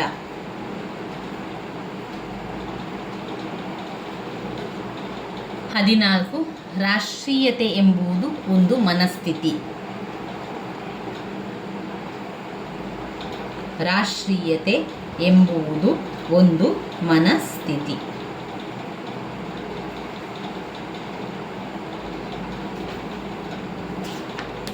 ಇನ್ನು ಬರುವಂತಹ ಗದ್ಯ ಸಂಪದ ಮಹಿಳಾ ರಾಜಕೀಯ ಮೀಸಲಾತಿ. ಡಾಕ್ಟರ್ ಹೇಮಲತಾ ಮಹಿಷಿಯವರ ಈ ಲೇಖನ ಪರಿಕಲ್ಪಿಸುವಂತಹ ವಿಚಾರಗಳನ್ನು ನಾವು ನೋಡಿದರೆ, ಹೇಮಲತಾ ಮಹಿಷಿಯವರು ಮಹಿಳಾ ರಾಜಕೀಯ ಮೀಸಲಾತಿಯ ಸಾಧಕ ಬಾಧಕಗಳು ಎನ್ನುವ ಲೇಖನವು ರಾಜಕೀಯ ಕ್ಷೇತ್ರದಲ್ಲಿ ಮಹಿಳೆಯರ ಒಂದು ಸ್ಥಿತಿಗತಿಗಳನ್ನು ಸಮಗ್ರವಾಗಿ ನಮಗೆ ತಿಳಿಸುವಂಥದ್ದು. ಈ ಲೇಖನದಲ್ಲಿ ತಿಳಿಸಿರುವಂತಹ ವಿಚಾರಗಳು, ಒಂದು, ಸಂವಿಧಾನದಲ್ಲಿ ಮೀಸಲಾತಿಯ ಪರಿಕಲ್ಪನೆ. ಯಾರಿಗೆ? ಮಹಿಳೆಯರಿಗೆ. ಸಂವಿಧಾನದಲ್ಲಿ ಮೀಸಲಾತಿಯ ಪರಿಕಲ್ಪನೆ. ಸಂವಿಧಾನದಲ್ಲಿ ಮೀಸಲಾತಿಯ ಪರಿಕಲ್ಪನೆ. 2, ಮಹಿಳಾ ರಾಜಕೀಯ ಮೀಸಲಾತಿಯ ಔಚಿತ್ಯ. ಮಹಿಳಾ ರಾಜಕೀಯ ಮೀಸಲಾತಿಯ ಔಚಿತ್ಯ. ಮಹಿಳಾ ರಾಜಕೀಯ ಮೀಸಲಾತಿ ಮಸೂದೆ. ಮಹಿಳಾ ರಾಜಕೀಯ ಮೀಸಲಾತಿ ಮಸೂದೆ. 4, ಮಹಿಳಾ ಮೀಸಲಾತಿ ಮಸೂದೆಯು ಜಾರಿಗೊಳ್ಳಲು ಇರುವ ತೊಡಕುಗಳು. ಮಹಿಳಾ ಮೀಸಲಾತಿ ಮಸೂದೆಯು ಜಾರಿಗೊಳ್ಳಲು ಇರುವಂತಹ ತೊಡಕುಗಳು.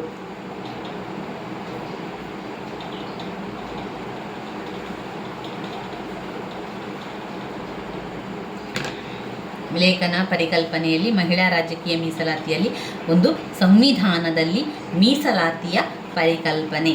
2 ಮಹಿಳಾ ರಾಜಕೀಯ ಮೀಸಲಾತಿಯ ಔಚಿತ್ಯ. 3 ಮಹಿಳಾ ರಾಜಕೀಯ ಮೀಸಲಾತಿ ಮಸೂದೆ. 4 ಮಹಿಳಾ ಮೀಸಲಾತಿ ಮಸೂದೆಯು ಜಾರಿಗೊಳ್ಳಲು ಇರುವ ತೊಡಕುಗಳು. ಮಹಿಳಾ ರಾಜಕೀಯ ಮೀಸಲಾತಿ ಮಸೂದೆಯು ಜಾರಿಗೊಳ್ಳಲು ಇರುವಂತಹ ತೊಡಕುಗಳು.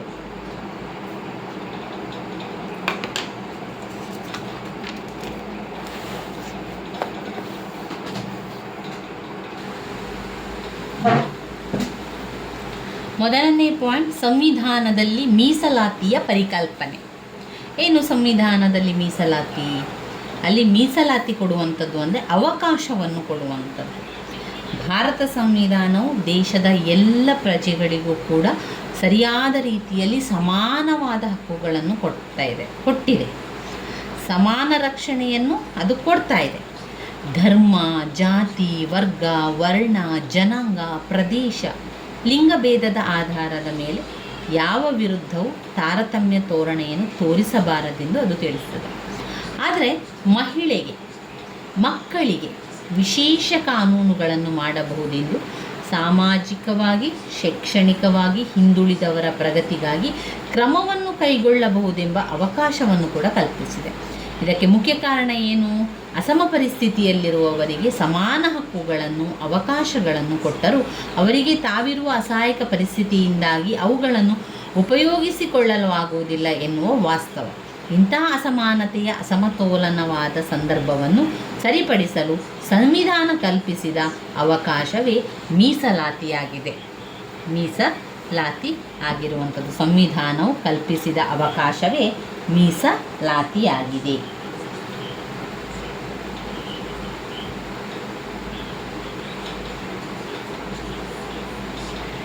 ಇನ್ನು 2ನೇ ಪಾಯಿಂಟ್ನಲ್ಲಿ ಮಹಿಳಾ ರಾಜಕೀಯ ಮೀಸಲಾತಿಯ ಔಚಿತ್ಯ.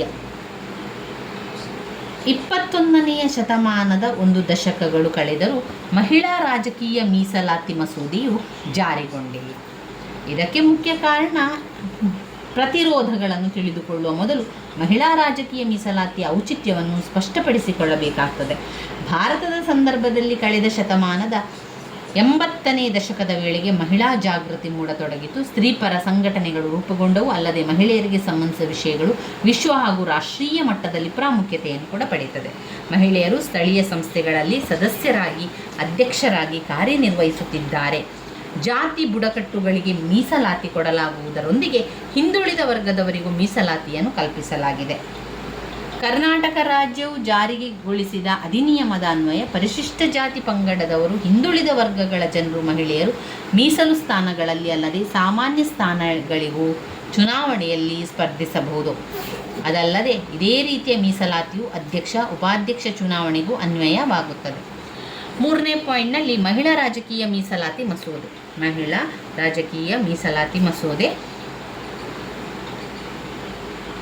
ರಾಜ್ಯ ಶಾಸನ ಸಭೆ, ಲೋಕಸಭೆಗಳಲ್ಲಿ ಮಹಿಳೆಯರಿಗೆ ಮೀಸಲಾತಿ ಕಲ್ಪಿಸಿಕೊಡುವುದರತ್ತ ರಾಜಕೀಯ ಪಕ್ಷಗಳು ಒಲವನ್ನು ತೋರಿಸಿದವು. ಇದಕ್ಕೆ ದೇಶದಾದ್ಯಂತ ಮಹಿಳೆಯರ ಒತ್ತಾಯವೂ ಇತ್ತು. ಅದರ ಪರಿಣಾಮವಾಗಿ ಏನಾಯಿತು? ಸಂವಿಧಾನದಲ್ಲಿ 1281ನೇ ತಿದ್ದುಪಡಿ ಮಸೂದೆ ಅಂದಿನ ಸಂಯುಕ್ತ ರಂಗ ಸರಕಾರದ ಅಧಿಕಾರದ ಸಂದರ್ಭದಲ್ಲಿ ಮಂಡನೆಗೊಂಡಿತು.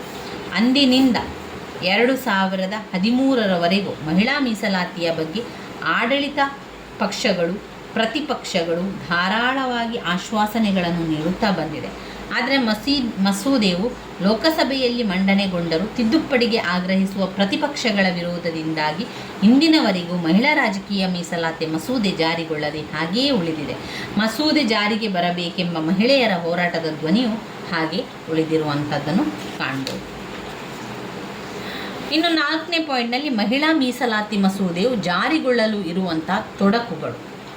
ಮಹಿಳಾ ಮೀಸಲಾತಿ ಮಸೂದೆಯು ಜಾರಿಗೊಳ್ಳಲು ಇರುವಂತಹ ತೊಡಕುಗಳು ಅಂತ ನೋಡಿದರೆ, ಒಂದು, ಲೋಕಸಭೆ, ವಿಧಾನಸಭೆಯ ಸ್ಥಾನಗಳಲ್ಲಿ ಅಷ್ಟೊಂದು ಸ್ಥಾನಗಳು ಮಹಿಳೆಯರಿಗೆ ಹೋದರೆ ಅನೇಕ ಹಾಲಿ ಸದಸ್ಯರು ತಮ್ಮ ಮತಕ್ಷೇತ್ರವನ್ನು ಕಳೆದುಕೊಳ್ಳಬೇಕಾಗುತ್ತದೆ. ಅಧಿಕಾರದಲ್ಲಿರುವ ಪಕ್ಷಗಳು ತಮಗೆ ಆಗದ ರಾಜಕೀಯ ವ್ಯಕ್ತಿಗಳು ಚುನಾಯಿತರಾಗದಂತೆ ತಡೆಯಲು ಈ ಮಹಿಳಾ ಮೀಸಲಾತಿಯನ್ನು ಉಪಯೋಗಿಸಿಕೊಂಡು ಅವರ ಕ್ಷೇತ್ರಗಳನ್ನು ಮೀಸಲಾತಿ ಕ್ಷೇತ್ರಗಳಾಗಿ ಮಾಡಬಹುದು. ಇನ್ನೂ ಮಹಿಳೆಯರಿಗೆ ರಾಜಕೀಯ ಸ್ಥಾನ ತರಬೇತಿ ದೊರಕಿಲ್ಲ. ಅಷ್ಟೊಂದು ಸಂಖ್ಯೆಯಲ್ಲಿ ಲೋಕಸಭೆ ವಿಧಾನಸಭೆಗೆ ಇದ್ದಕ್ಕಿದ್ದಂತೆ ಮಹಿಳೆಯರು ಕಾಲಿಸಿದರೆ ಅನಾಹುತವಾಗುತ್ತದೆ. ಮೀಸಲು ಕ್ಷೇತ್ರದಲ್ಲಿ ಮತದಾರರಿಗೆ ಆಯ್ಕೆಗಳು ಇಲ್ಲದಿರುವೆಂಬ ಭಯದ ಜೊತೆಗೆ ಇಲ್ಲಿ ಜಾಗೃತ ಮಹಿಳಾ ಸಮುದಾಯಗಳು ಪ್ರಗತಿಪರ ಮಹಿಳಾ ಸಂಘಟನೆಗಳ ವಿರೋಧವನ್ನು ವಿವರಣಾತ್ಮಕವಾಗಿ ಗಮನಿಸಬೇಕಾಗುತ್ತದೆ. ಮಹಿಳಾ ಮೀಸಲಾತಿಯಲ್ಲಿ ಹಿಂದುಳಿದ ವರ್ಗದ ಮಹಿಳೆಯರಿಗೆ, ಮುಸ್ಲಿಂ ಮಹಿಳೆಯರಿಗೆ ಪ್ರತ್ಯೇಕವಾದ ಮೀಸಲಾತಿ ಕೊಡಬೇಕು ಎನ್ನುವುದನ್ನು ಒಂದು ಗುಂಪಿನ ಮಹಿಳೆಯರು ಬಲವಾಗಿ ವಿರೋಧಿಸುತ್ತಾರೆ. ಇಂತಹ ಪ್ರತ್ಯೇಕ ಮೀಸಲಾತಿ ಈವರೆಗೂ ಮಾಡಿಲ್ಲ, ಮುಂದೆ ಸಾಮಾನ್ಯ ಸೀಟುಗಳಲ್ಲಿಯೂ ಇರುವುದಿಲ್ಲ. ಮಹಿಳಾ ಮೀಸಲಾತಿಗೆ ಜಾಗೃತ ಮಹಿಳಾ ಸಮುದಾಯಗಳ ತೀವ್ರವಾದ ವಿರೋಧವಿದೆ.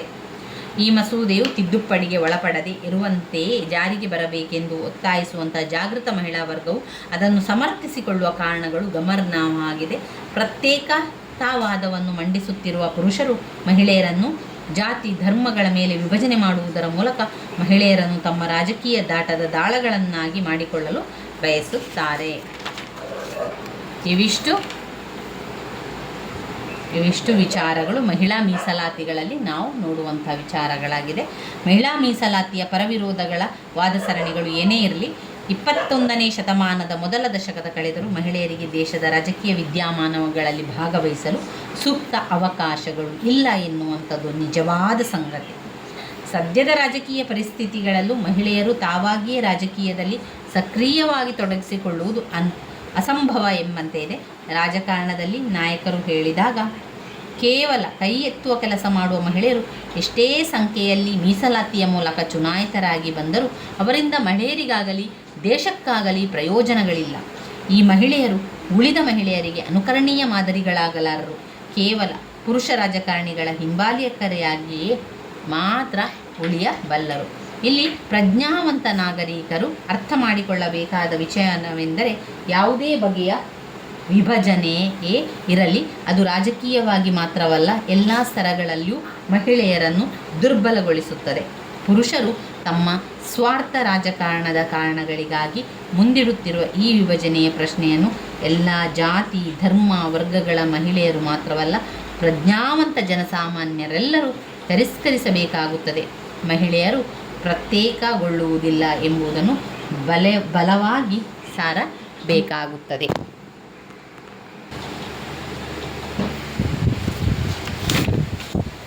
ಇನ್ನು ಬರುವಂಥ ಗದ್ಯ ಸಂಪದ ಹಸಿವು ಮತ್ತು ಸಂತೃಪ್ತಿ, ಡಾಕ್ಟರ್ BA ವಿವೇಕ ರೈ ಅವರು.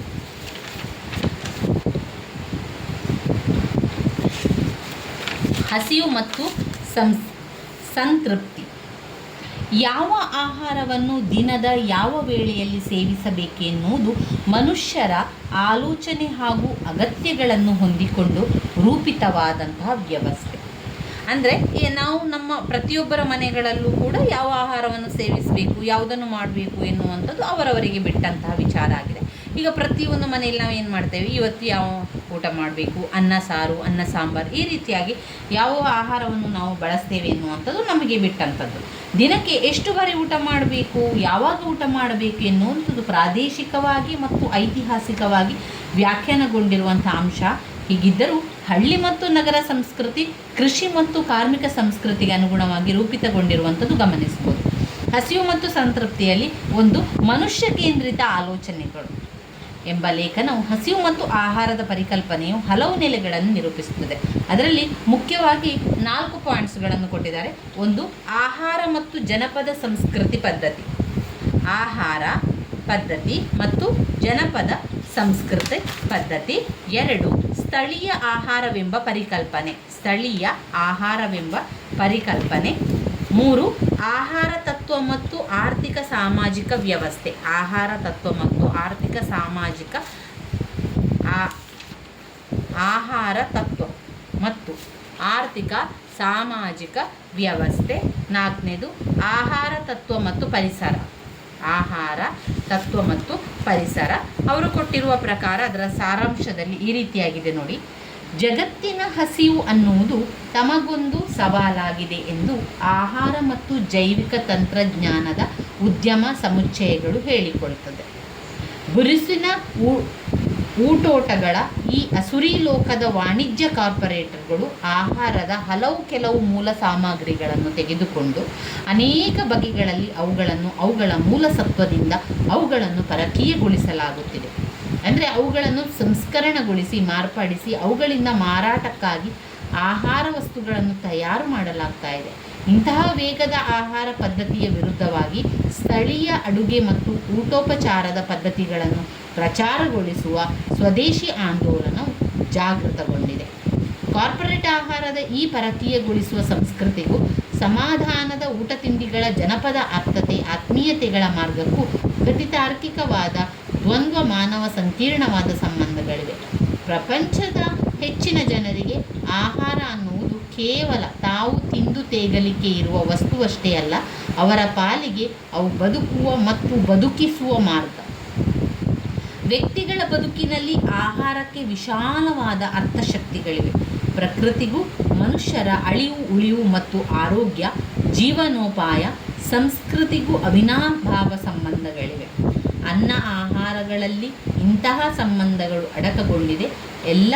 ಎಲ್ಲ ಕಾಲಕ್ಕೂ ಅನ್ನ ಆಹಾರ ಅನ್ನುವ ವಿಶೇಷವು ತನ್ನೆಲ್ಲ ಗುಣಶಕ್ತಿಗಳೊಡನೆ ಅತಿ ಕೇಂದ್ರ ಸ್ಥಾನದಲ್ಲಿ ಇದ್ದೇ ಇರುವಂಥದ್ದು.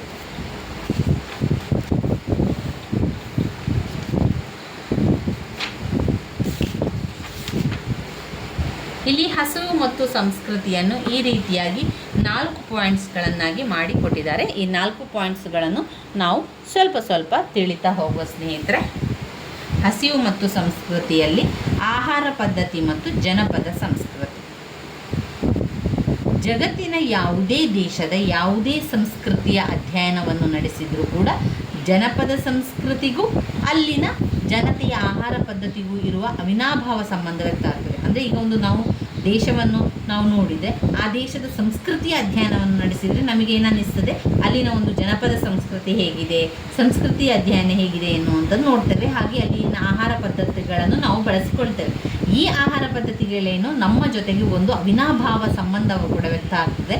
ಅಷ್ಟೇ ಅಲ್ಲದೆ ಆಯಾಯ ಜನಪದ ಸಂಸ್ಕೃತಿಯ ಕ್ರಿಯಾತ್ಮಕ ಭಾಗವಾಗಿ ಅಲ್ಲಿನ ಆಹಾರ ವ್ಯವಸ್ಥೆ ಕಾಣಿಸಿಕೊಳ್ಳುವಂಥದ್ದು. ಜನಪದ ಸಂಸ್ಕೃತಿಯಲ್ಲಿ ಆಹಾರ ವ್ಯವಸ್ಥೆಯು ಒಂದು ಮುಖ್ಯವಾದಂತಹ ಭಾಗ ಆಗಿದೆ.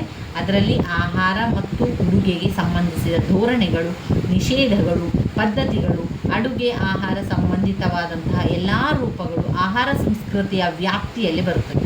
ಹೀಗೆ ಭೌತಿಕ ಮತ್ತು ಜೈವಿಕ ಅವಶ್ಯಕತೆ ಈಡೇರಿಕೆಗಾಗಿ ರೂಪು ತಾಳಿದಂತಹ ಆಹಾರ ಎನ್ನುವುದು ಜನಪದ ಸಂಸ್ಕೃತಿಯ ಬಹುಮುಖ್ಯ ಭಾಗವಾಗಿ ಪರಿಗಣಿತಗೊಂಡ ಇತಿಹಾಸವು ಬಹಳ ವೈವಿಧ್ಯಮಯವಾದದ್ದು ಮತ್ತು ಮಹತ್ವಪೂರ್ಣವಾದದ್ದು.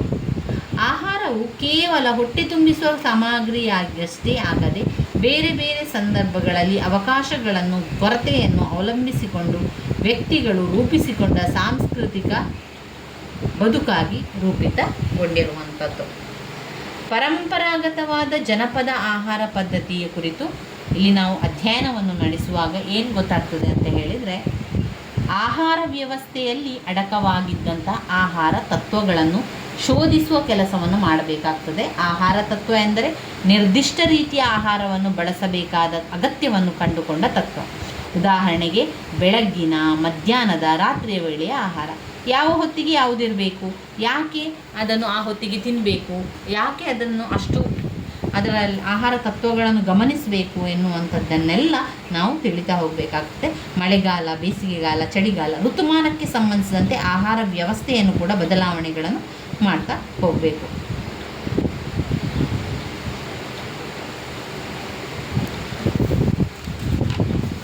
ಇನ್ನು ಸ್ಥಳೀಯ ಆಹಾರವೆಂಬ ಕಲ್ಪನೆ. ಕೆಲವೊಂದು ಸ್ಥಳೀಯ ಆಹಾರವೆಂಬ ಕಲ್ಪನೆ ಕೂಡ ಇರುತ್ತದೆ. ಸ್ಥಳೀಯ ಆಹಾರ ವಿಶಿಷ್ಟಗಳನ್ನು ಕರ್ನಾಟಕ ಸಂಸ್ಕೃತಿಯಲ್ಲಿ ಗುರುತಿಸುವಾಗಲೇ ಅವು ಕೇವಲ ಸ್ಥಳೀಯ ರೂಪದಲ್ಲಷ್ಟೇ ಉಳಿಯದೆ ಅವುಗಳ ಪರಸ್ಪರ ಕೊಳ್ಳುಕೊಡೆ ನಡೆದಿರುವ ಪ್ರಕ್ರಿಯೆಯನ್ನು ಗಮನಿಸಬೇಕು. ಒಂದು ಪ್ರದೇಶದ ಮುಖ್ಯ ಆಹಾರವು ಇನ್ನೊಂದು ಪ್ರದೇಶದ ಸಂಸ್ಕೃತಿಯಲ್ಲಿ ಅಪೂರ್ವ ಆಹಾರವಾಗಿ ಸೇರ್ಪಡೆಗೊಳ್ಳುತ್ತದೆ. ಆಹಾರ ಸಂಪರ್ಕದ ಅಳವಡಿಕೆಯ ಒಂದು ಮುಖ್ಯ ವಿಧ. ಅಕ್ಕಿಯನ್ನು ಮುಖ್ಯವಾಗಿ ಆಹಾರವಾಗಿ ಸೇವಿಸುವ ಕರಾವಳಿಯ ಜನರು ಗೋಧಿಯಿಂದ ಸಿದ್ಧಪಡಿಸಿದ ಆಹಾರ ವಸ್ತುಗಳನ್ನು ಅಪೂರ್ವವಾಗಿ ತಮ್ಮ ಆಹಾರ ಸಂಸ್ಕೃತಿಯಲ್ಲಿ ಸೇರಿಸಿಕೊಂಡಿದ್ದಾರೆ. ಹೀಗಾಗಿ ಸ್ಥಳೀಯ ಆಹಾರವೆನ್ನುವುದು ಮೇಲ್ನೋಟಕ್ಕೆ ಪಾಲಿಸಿಕೊಂಡು ಬರುವಂತಹ ವಿಚಾರವಾಗಿ ಇಂದು ಉಳಿದಿಲ್ಲ. ಇದಕ್ಕೆ ಜಾಗತೀಕರಣದ ವಿದ್ಯಮಾನವೇ ಕಾರಣ. ಹೊಸ ತಂತ್ರಜ್ಞಾನವು ಪ್ರವೇಶ ಮಾಡಿ ಇದರಿಂದಾಗಿ ಆಹಾರೋತ್ಪನ್ನಗಳ ಅಸಾಧಾರಣ ಹೆಚ್ಚಳವು ಜಾಗತೀಕರಣದ ಪ್ರಾಥಮಿಕ ಪರಿಣಾಮವಾಗಿದೆ.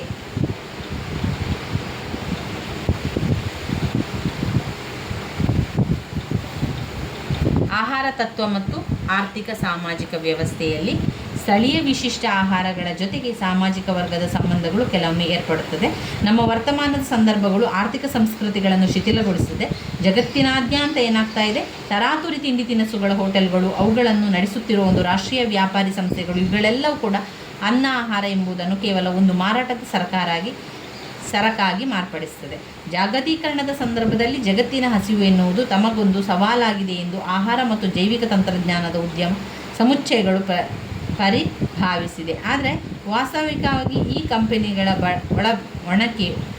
ಒಳ ಎಣಿಕೆ ಬೇರೆಯದ್ದೇ ಆಗಿರುತ್ತದೆ. ಆಹಾರ ಸಮಸ್ಯೆಯ ಸವಾಲನ್ನು ಎದುರಿಸುವ ನೆಪವೊಡ್ಡಿ ಬಿತ್ತನೆ ಬೀಜ ಹಾಗೂ ಸಸ್ಯಗಳ ಜೀವತಳಿಗಳನ್ನು ಮಾರ್ಪಡಿಸಿ ಆಹಾರ ಪದಾರ್ಥದ ಕುಲಾಂತರಿ ಬೆಳೆಯನ್ನು ತೆಗೆಯುವುದು, ಈ ಮೂಲಕ ಹೇರಳ ಪ್ರಮಾಣದಲ್ಲಿ ಆಹಾರವನ್ನು ತಯಾರಿಸಿ ಭಾರೀ ಬೆಲೆಗೆ ಮಾರಾಟ ಮಾಡಿ ಲಾಭ ಗಳಿಸುವಂಥದ್ದು ಕೂಡ ಕಾಣ್ಬೋದು. ಇದರಲ್ಲಿ ಆಹಾರ ತತ್ವ ಮತ್ತು ಪರಿಸರ.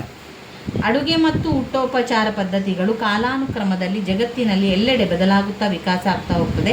ರೈತಾಪಿ ಜನರು, ಗುಡ್ಡಗಾಡಿನ ಜನರು, ನೆಲೆ ನಿಂತರು, ಸ್ಥಳೀಯ ಸಮುದಾಯದವರು, ಈ ರೀತಿಯಾಗಿ ಬದಲಾವಣೆಯನ್ನು ಕಾಣ್ಬೋದು.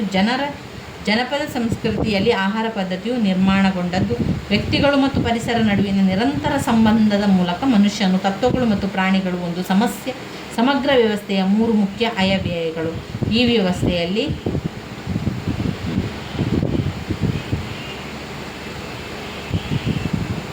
ವ್ಯವಸ್ಥೆಯಲ್ಲಿ ಮನುಷ್ಯರನ್ನು ಕೇಂದ್ರವಾಗಿಟ್ಟುಕೊಂಡು ಪ್ರಾಣಿಗಳನ್ನು, ಸಸ್ಯಗಳನ್ನು ಕೇವಲ ಮನುಷ್ಯರ ಬೆಳವಣಿಗೆಯನ್ನು ಸಾಧಿಸುವ ತಾತ್ವಿಕತೆಯು ಮನುಷ್ಯ ಕೇಂದ್ರೀಕೃತವಾಗುತ್ತದೆ. ಇದರ ಬದಲಾಗಿ ಮನುಷ್ಯೇತರ ಜೀವಿಗಳಿಗೂ ತಮ್ಮದೇ ಆದ ಆಂತರಿಕ ಮೌಲ್ಯವೊಂದಿರುತ್ತದೆ. ಅವುಗಳು ಬದುಕುವ ಜೀವ ಕೇಂದ್ರಿತ ತತ್ವದ ದೃಷ್ಟಿಯಿಂದ ಮನುಷ್ಯರ ಆಹಾರ ವ್ಯವಸ್ಥೆಯನ್ನು ಪರಿಶೀಲನೆ ನಡೆಸಬೇಕಾಗುತ್ತದೆ. ಪ್ರಾಣಿಗಳ ಬೇಟೆ ವಿವೇಚನಾರಹಿತವಾಗಿ, ಸಸ್ಯಗಳ ನಾಶ ಅದನ್ನು ಜೀವಕೇಂದ್ರಿತ ತಾತ್ವಿಕತೆಯ ದೃಷ್ಟಿಯಿಂದ ನಿರಾಕರಿಸಬೇಕಾಗುತ್ತದೆ. ಇಷ್ಟನ್ನು ನಾವು ಇದರಲ್ಲಿ ಕಾಣ್ಬೋದು. ಹಸಿವೆ ಮತ್ತು ಸಂತೃಪ್ತಿಯಲ್ಲಿ ಕಾಣ್ಬೋದು. ಇನ್ನು ಬರುವಂಥದ್ದು ಕನ್ನಡದಲ್ಲಿ ಬೌದ್ಧ ಗ್ರಂಥಗಳು ರಚಿಸಿದ್ದರೆ, ಇದು ವಿಮರ್ಶೆಯಲ್ಲಿ ಬರುವಂಥದ್ದು. ವಿಮರ್ಶೆಯಲ್ಲಿ ಕೂಡ ನಾವು ಇಂಪಾರ್ಟೆಂಟ್ ಆಗಿರುವಂಥ ವಿಮರ್ಶೆಯನ್ನು ಮಾತ್ರ ತಿಳ್ಕೊಳ್ಳುವ, ಎಲ್ಲವನ್ನು ಕೂಡ ಓದುವಂಥ ಅಗತ್ಯ ಇಲ್ಲ. ಗದ್ಯ ಸಂಪದದಲ್ಲಿ ಕೆಲವನ್ನಷ್ಟನ್ನು ಓದ್ಕೊಂಡು ಹೋಗಿ. ಇದರಲ್ಲಿ ಒಂದು 5 ಅಂಕದ ಪ್ರಶ್ನೆ, ಮತ್ತೊಂದು 10 ಅಂಕದ ಪ್ರಶ್ನೆಗಳು ಬರುವಂಥದ್ದು. ಇದರಲ್ಲಿ ನೀವು ದ್ವಿತೀಯ BA ವಿದ್ಯಾರ್ಥಿಗಳಿಗೆ ಪ್ರಶ್ನೆ ಪತ್ರಿಕೆ ಒಮ್ಮೆ ನೋಡ್ಕೊಂಡಿದ್ದೀರಿ. ಆದರೆ ನಿಮಗೆ ನಾನು ಅಂತಿಮ ತಯಾರಿಯಲ್ಲಿ ಒಮ್ಮೆ ತೋರಿಸುವಂಥದ್ದು, ಮೊದಲಿಗೆ ಪ್ರಾಚೀನ ಕನ್ನಡ ಕಾವ್ಯವನ್ನು ಸರಿಯಾಗಿ ತಿಳ್ಕೊಳ್ಳಿ. ಪ್ರಾಚೀನ ಕನ್ನಡ ಕಾವ್ಯದಿಂದ ಮಾತ್ರ ಸಂದರ್ಭ ಸಹಿತ ಪ್ರಶ್ನೆಗಳು ಬಂದಿದೆ, ಅರ್ಥಗಳು ಬಂದಿರುವಂಥದ್ದು, ಸಂದರ್ಭ ಸ್ವಾರಸ್ಯ ಬಂದಿರುವಂಥದ್ದು, ಟಿಪ್ಪಣಿ ಕೊಡ್ತಾರೆ ಅಷ್ಟೇ. ಅದು ಪ್ರಾಚೀನ ಕನ್ನಡ ಕಾವ್ಯದಿಂದ ಮಾತ್ರ ಇರುವಂಥದ್ದು. ಇನ್ನು ವಿಭಾಗ ಬಿಗೆ ಬಂದಾಗ ಪ್ರಾಚೀನ ಕನ್ನಡದ ಕಾವ್ಯ ಮತ್ತು ಸಣ್ಣ ಕಥೆಗಳು ಎರಡೂ ಕೊಟ್ಟಿದ್ದಾರೆ. ಅದು ಒಂದು 10 ಅಂಕದ ಪ್ರಶ್ನೆ, ಮತ್ತೊಂದು 10 ಅಂಕದ 2 ಪ್ರಶ್ನೆಗಳನ್ನು ಬರೀಬೇಕಿದೆ. ಹಾಗೆ ಒಂದು 5 ಅಂಕದ ಪ್ರಶ್ನೆ ಇರುವಂಥ, ಇಲ್ಲಿ 5 ಅಂಕದ ಪ್ರಶ್ನೆ ಇಲ್ಲ, 10 ಅಂಕದ ಪ್ರಶ್ನೆ ಇದೆ. ಅದಾದಮೇಲೆ ವಿಭಾಗ ಸಿಯಲ್ಲಿ ಗದ್ಯ ಸಂಪದದಲ್ಲಿ 10 ಅಂಕದ ಒಂದು ಪ್ರಶ್ನೆ, 5 ಅಂಕದ ಒಂದು ಪ್ರಶ್ನೆ. ಹಾಗೆಯೇ ವಿಮರ್ಶೆಯಲ್ಲಿ ಕೂಡ ಒಂದು 5 ಅಂಕದ ಪ್ರಶ್ನೆ, ಒಂದು 10 ಅಂಕದ ಪ್ರಶ್ನೆ ಆಗಿರುವಂಥದ್ದು.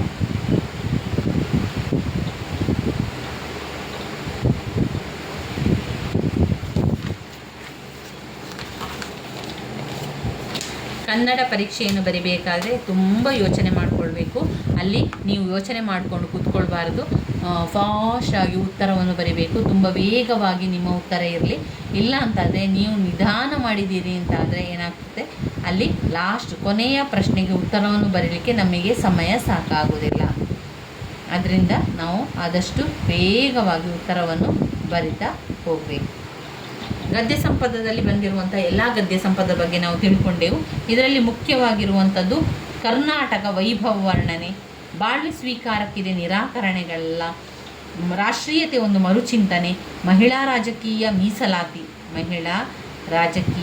ಮೀಸಲಾತಿ, ರಾಷ್ಟ್ರೀಯತೆ ಒಂದು ಮರುಚಿಂತನೆ, ಗಿರಣಿಯ ವಿಸ್ತಾರ ನೋಡಯ್ಯ, ವೈಚಾರಿಕ ಪ್ರಜ್ಞೆಯ ಅಡೆತಡೆಗಳು, ಶ್ರೇಷ್ಠತೆಯ ವ್ಯಸನ, ಬಾಳ್ವೆ ಸ್ವೀಕಾರಕ್ಕಿದೆ ನಿರಾಕರಣೆಯಲ್ಲ, ಕರ್ನಾಟಕ ವೈಭವ ವರ್ಣನೆ. ಹಸಿವು ಮತ್ತು ಸಂತೃಪ್ತಿಯನ್ನು ಕೂಡ ನಾವು ನೋಡ್ಕೊಂಡಿದ್ದೇವೆ, ಒಮ್ಮೆ ನೋಡ್ಕೊಳ್ಳಿ. ಶ್ರೇಷ್ಠತೆಯ ವ್ಯಸನವನ್ನು ಕೂಡ ನಾವು ನೋಡ್ಕೊಂಡಿದ್ದೇವೆ, ಅದನ್ನು ನೀವು ಕೂಡ ಒಮ್ಮೆ ಸ್ವಲ್ಪ ನೋಡ್ಕೊಳ್ಳಿ ಸ್ನೇಹಿತರೆ, ಯಾವ ರೀತಿ ಬರ್ತದೆ, ಯಾವ ರೀತಿ ಎಲ್ಲ ಕೊಟ್ಟಿದ್ದಾರೆ ಎನ್ನುವಂಥದ್ದು. ಇನ್ನು ನಾವು ಗದ್ಯ ಸಂಪದದಲ್ಲಿ ನೀವು ಸಂದರ್ಭ ಸಹಿತ ಪ್ರಶ್ನೆ ಆಗಲಿ, ಸಂದರ್ಭ ಸ್ವಾರಸ್ಯದ ಪ್ರಶ್ನೆಗಳಾಗಲಿ ಯಾವುದೂ ಇಲ್ಲದ ಕಾರಣ ನೀವು ಇದರ ಬಗ್ಗೆ ಹೆಚ್ಚು ಚಿಂತೆಯನ್ನು ಮಾಡಬೇಡಿ. ಗದ್ಯ ಸಂಪದ ಮತ್ತು ವಿಮರ್ಶೆಯಲ್ಲಿ ನೀವು ಎಲ್ಲವನ್ನು ಒಮ್ಮೆ ನೋಡ್ತಾ ಹೋಗುವಂಥದ್ದು, ಅದನ್ನೇ ಏನು ಗೊತ್ತಿದೆ ಅದನ್ನೇ ಬರೀರಿ. ಸಾಧಾರಣವಾಗಿ ಜಾಸ್ತಿ ಪಾಯಿಂಟ್ಸ್ ಇರುವಂಥದ್ದನ್ನು ಹೆಚ್ಚು ಓದ್ಕೊಳ್ಳಿ. ಬಾಳ್ವೆ ಸ್ವೀಕಾರಕ್ಕಿದೆ, ಪಾಯಿಂಟ್ಸ್ಗಳಿದೆ. ಅದಾದ ಮೇಲೆ ವೈಚಾರಿಕ ಪ್ರಜ್ಞೆ ಅಡೆತಡೆಗಳಿಗೂ ಕೂಡ ತುಂಬಾ ಪಾಯಿಂಟ್ಸ್ಗಳನ್ನು ಕೊಟ್ಟಿದ್ದಾರೆ. ಅದನ್ನು ಸ್ಕಿಪ್ ಮಾಡಬೇಡಿ, ಅದನ್ನು ಓದ್ಕೊಳ್ಳಿ. ಅದು ಬಂದರೆ ಅದನ್ನೇ ನೀವು ಆಯ್ಕೆ ಮಾಡಿಕೊಂಡು ಬರೀರಿ. ಯಾಕಂದರೆ ಪಾಯಿಂಟ್ಸ್ಗಳು ಜಾಸ್ತಿ ಇರುವಾಗ ನಮಗೆ ಹೆಚ್ಚಿನ ಪುಟ ಉತ್ತರವನ್ನು ಬರೀಲಿಕ್ಕೆ ಸಾಧ್ಯ ಆಗ್ತದೆ. ಆ ಕಾರಣದಿಂದಾಗಿ ನೀವು ಅದನ್ನು ಆಯ್ಕೆ ಮಾಡಿಕೊಳ್ಳಿ. ಇನ್ನು ವಿಮರ್ಶೆಯಲ್ಲಿ ನೋಡಿದರೂ ಕೂಡ ಹಾಗೆ, ವಿಮರ್ಶೆ ಕೂಡ ಒಂದು 5 ಅಂಕದ ಪ್ರಶ್ನೆ, ಮತ್ತೊಂದು 10 ಅಂಕದ ಪ್ರಶ್ನೆಗಳು ಬರುವಂಥದ್ದು. ಇದರಲ್ಲಿ ತುಂಬಾ ಮುಖ್ಯವಾಗಿರುವಂತಹ ಪ್ರಶ್ನೆಗಳು ಜನನ ಕಾವ್ಯಲ್ಲಿ ಪ್ರಣಯ ನಿರೂಪಣೆ, ಅದಾದ ನಂತರ ಪರಂಪರೆ ಮತ್ತು ರಾಘವಾಂಕನ ಪ್ರತಿಭೆ, ಪ್ರಜ್ಞೆ ಮತ್ತು ಪರಿಸರ, ಸಾಹಿತ್ಯ ಬದ್ಧತೆ, ಮಲೆಗಳಲ್ಲಿ ಮದುಮಗಳು, ಚಿಕ್ಕೋಳು ಹಿರಿದಿಮವ್ವ, ಕಾರಂತರ ಕಾದಂಬರಿಗಳಲ್ಲಿ ಜೀವನ ಶ್ರದ್ಧೆ ಮತ್ತು ಶೋಧನೆ. ಇವಿಷ್ಟು ಮುಖ್ಯವಾದಂತಹ ಪ್ರಶ್ನೆಗಳಾಗಿದೆ. ನಾವೆಲ್ಲವನ್ನು ಕೂಡ ನೋಡ್ತಾ ಹೋಗೋ, ಸ್ವಲ್ಪ ಸ್ವಲ್ಪ ವಿಚಾರ, ಸ್ವಲ್ಪ ಸ್ವಲ್ಪ ಸಾರಾಂಶವನ್ನು, ಪ್ರತಿಯೊಂದು ವಿಮರ್ಶೆಯಲ್ಲಿ ಬಂದಿರುವಂಥ ಸಾರಾಂಶಗಳನ್ನೆಲ್ಲ ತಿಳಿತಾ ಹೋಗೋ ಸ್ನೇಹಿತರೆ.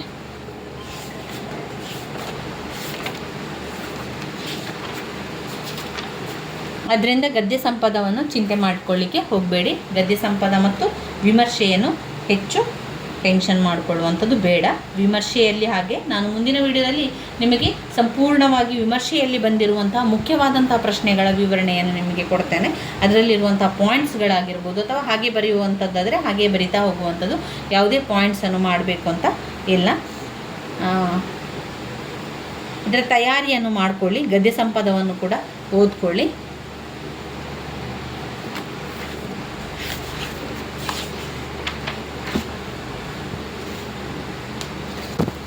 ಒಮ್ಮೆ ಕನ್ನಡದಲ್ಲಿ ಬರುವಂಥ ಅರ್ಥಗಳನ್ನು ಹೇಳ್ತಾ ಹೋಗ್ತೇನೆ. ಯಾಕಂದರೆ ಈ ರೀತಿಯಾಗಿ ಅರ್ಥಗಳನ್ನು 2-3 ಬಾರಿ ನೀವು ಹೇಳ್ತಾ ಇದ್ದರೆ ಅದು ಯಾವತ್ತೂ ನೆನಪಲ್ಲಿ ಉಳಿಲಿಕ್ಕೆ ಕೂಡ ಸಾಧ್ಯ ಆಗ್ತದೆ. ಅದರಿಂದ ಆ ಅರ್ಥಗಳನ್ನು ನಾನು ಒಮ್ಮೆ ಹೇಳ್ತಾ ಹೋಗ್ತೇನೆ, ಸರಿಯಾಗಿ ಕೇಳಿಕೊಳ್ಳಿ. ಮೋಹರ ಅಂದರೆ ಯುದ್ಧ, ಮೋಹರ ಯುದ್ಧ. ಕಿರೀಟ ಪೇಟ, ಕಿರೀಟ ಪೇಟ. ಚಾಪ ಬಿಲ್ಲು, ಚಾಪ ಬಿಲ್ಲು. ಮಜ್ಜನ ಸ್ನಾನ, ಮಜ್ಜನ ಸ್ನಾನ. ಸುವರ್ಣ ಚಿಹ್ನೆ, ಸುವರ್ಣ ಚಿಹ್ನೆ. ನೂಲು ದಾರ, ನೂಲು ದಾರ. ನಾಯಿಯಿಂದ ಕ್ಷೌರಿಕ, ನಾಯಿಯಿಂದ ಕ್ಷೌರಿಕ. ಪಳ್ಳಿ ಹಳ್ಳಿ, ಪಳ್ಳಿ ಹಳ್ಳಿ. ಮೂಡಣ ಪೂರ್ವ, ಮೂಡಣ ಪೂರ್ವ. ಹೈದ ಹುಡುಗ, ಹೈದ ಹುಡುಗ. ಕೊತ್ತಿ ಅಂದರೆ ಬೆಕ್ಕು, ಕೊತ್ತಿ ಬೆಕ್ಕು. ಘಟ ದೇಹ, ಘಟ ದೇಹ. ತೃಷೆ ಬಾಯಾರಿಕೆ, ತೃಷೆ ಬಾಯಾರಿಕೆ. ತುರಗ ಅಂದರೆ ಕುದುರೆ, ಕುದುರೆ. ತುರಗ ಕುದುರೆ. ಹಚ್ಚಡ ಅಂದರೆ ಹೊದಿಕೆ. ಗೆಡೆ ಸ್ನೇಹ. ಇಶಾರಣೆ ವಿಚಾರಣೆ. ಲಘುತ್ವ ಸಣ್ಣತನ. ಪಡಖಾನೆ ಸಾರಾಯಿ ಅಂಗಡಿ. ಪಳ್ಳಿ ಹಳ್ಳಿ. ಕೊತ್ತಿ ಬೆಕ್ಕು. ನೆಪ್ಪು ನೆನಪು. ಕೈನೆ ದಾಸಿ. ತುರಂಗ ಕುದುರೆ. ನನ್ನಿ ಸತ್ಯ. ಸೂಳ್ ಸರದಿ. ವದಂಗಂ ಕ್ಷುದ್ರ ಸೇವಕ. ಬೆಂತರ ಪಿಶಾಚಿ. ಬಾಳ್ ಕತ್ತಿ. ಹದುಳ ಕ್ಷೇಮ, ಹದುಳ ಕ್ಷೇಮ. ರಜ ಕಸ. ಅಂಬು ಪ್ರಾಣ. ಆಳ್ಕೆ ಪ್ರೀತಿ. ಹರಣ ಪ್ರಾಣ. ಅನಲ ಬೆಂಕಿ. ನಾಸಿಕ ಮೂಗು. ಸೈಪು ಪುಣ್ಯ. ಝಲದಿ ಸಮುದ್ರ. ತೇಜಿ ಕುದುರೆ. ಇವಿಷ್ಟು ಅರ್ಥಗಳಾಗಿದೆ. ಅರ್ಥಗಳನ್ನು ಪ್ರತಿ ಬಾರಿ ಹೇಳ್ತಾ ಇದ್ದರೆ ನಮಗೆ ಅರ್ಥಗಳು ನೆನಪಲ್ಲಿ ಉಳಿಲಿಕ್ಕೆ ಸಹಾಯ ಆಗ್ತದೆ. ಅದರಿಂದ ಅವುಗಳನ್ನು ನೋಡುವಂಥದ್ದು. ಅದರಲ್ಲಿ ನೀವು ತುಂಬಾ ಇಂಪಾರ್ಟೆನ್ಸ್ ಕೊಡಬೇಕಾಗಿರುವಂಥದ್ದು ಪ್ರಾಚೀನ ಕನ್ನಡ ಕಾವ್ಯ ಮತ್ತು ಸಣ್ಣ ಕಥೆಗಳಿಗೆ ಮಾತ್ರ. ಸಣ್ಣ ಕಥೆಗಳು ಕೂಡ ಹಾಗೆ. ಸಣ್ಣ ಕಥೆಗಳಲ್ಲಿ ಅವರೇನು ಮಾಡಿದ್ದಾರೆ, ಪ್ರಾಚೀನ ಕನ್ನಡದ ಕಾವ್ಯದಲ್ಲಿ ಮಾತ್ರ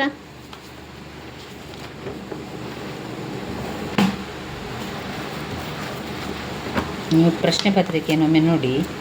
ವಿಭಾಗ ಎ ಅಲ್ಲಿ ಅವರು ಏನು ಹೇಳಿದ್ದಾರೆ, ಪ್ರಾಚೀನ ಕನ್ನಡ ಕಾವ್ಯ ಮಾತ್ರ ಕೊಟ್ಟಿದ್ದಾರೆ ನೋಡಿ. ಸಣ್ಣ ಕಥೆಗಳನ್ನು ಇಲ್ಲಿ ಕೊಡಲಿಲ್ಲ ಅವರು. ಪ್ರಾಚೀನ ಕನ್ನಡ ಕಾವ್ಯದಿಂದ ಮಾತ್ರ ಸಂದರ್ಭ ಸ್ವಾರಸ್ಯದ ಪ್ರಶ್ನೆಗಳನ್ನು ಕೊಟ್ಟಿದ್ದಾರೆ, ಹಾಗೆ ಅರ್ಥ ಬರೀಲಿಕ್ಕೆ ಕೊಟ್ಟಿದ್ದಾರೆ, ಸಂದರ್ಭ ಸ್ವಾರಸ್ಯ ಕೊಟ್ಟಿದ್ದಾರೆ, ಹಾಗೆ ಒಂದು ವಿಷಯಕ್ಕೆ ಟಿಪ್ಪಣಿ ಬರೆಯಲಿಕ್ಕೆ ಕೊಟ್ಟಿರುವಂಥದ್ದು. ಆದ್ದರಿಂದ ಸಣ್ಣ ಕಥೆಗಳನ್ನು ಕೂಡ ಚಿಂತೆ ಮಾಡಬೇಡಿ. ಸಣ್ಣ ಕಥೆಗಳೇನು ಗೊತ್ತುಂಟಾ, ಈ ಸಣ್ಣ ಕಥೆಗಳನ್ನು ತಿಳ್ಕೊಳ್ಳಿ. ಕತೆ ಏನು ಅಂತ ನಿಮಗೆ ಒಮ್ಮೆ ಗೊತ್ತಾದರೆ 10 ಅಂಕದ ಪ್ರಶ್ನೆ ಮತ್ತೊಂದು 5 ಅಂಕದ ಪ್ರಶ್ನೆ ಕೊಟ್ಟರೂ ಕೂಡ ಬರೀಲಿಕ್ಕೆ ಸಾಧ್ಯ. 10 ಅಂಕದ ಒಂದು ಪ್ರಶ್ನೆಯನ್ನು ಆರಾಮದಲ್ಲಿ ಬರಿತಾ ಹೋಗ್ಬೋದು. ಆಮೇಲೆ ಈ ಗದ್ಯ ಸಂಪದ ಮತ್ತು ವಿಮರ್ಶೆ ಕೂಡ ಹಾಗೆ. ಗದ್ಯ ಸಂಪದ ಮತ್ತು ವಿಮರ್ಶೆಯಲ್ಲಿ ಏನು ವಿಚಾರ ಇದೆ ಆ ಪಾಯಿಂಟ್ಸ್ಗಳನ್ನು ಬಾಯ್ಪಾಠವಾಗಿ ಮಾಡಿಕೊಂಡ್ರೆ ಸಾಕು. ನಾವು ಮುಂದಿನ ವಿಡಿಯೋದಲ್ಲಿ ವಿಮರ್ಶೆ ಬಂದಿರುವಂತಹ ಎಲ್ಲ ಮುಖ್ಯವಾದಂಥ ವಿಮರ್ಶೆಗಳ ಬಗ್ಗೆ ತಿಳ್ಕೊಳ್ಳುವ. ನನ್ನ ವೀಡಿಯೋಸ್ ಎಲ್ಲ ನಿಮಗೆ ಇಷ್ಟ ಆಗ್ತಾ ಇದ್ದರೆ ಲೈಕ್ ಕೊಡಿ, ಶೇರ್ ಮಾಡಿ, ಸಬ್ಸ್ಕ್ರೈಬ್ ಮಾಡಲಿಕ್ಕೆ ಮರಿಬೇಡಿ ಸ್ನೇಹಿತರೆ. ಧನ್ಯವಾದಗಳು.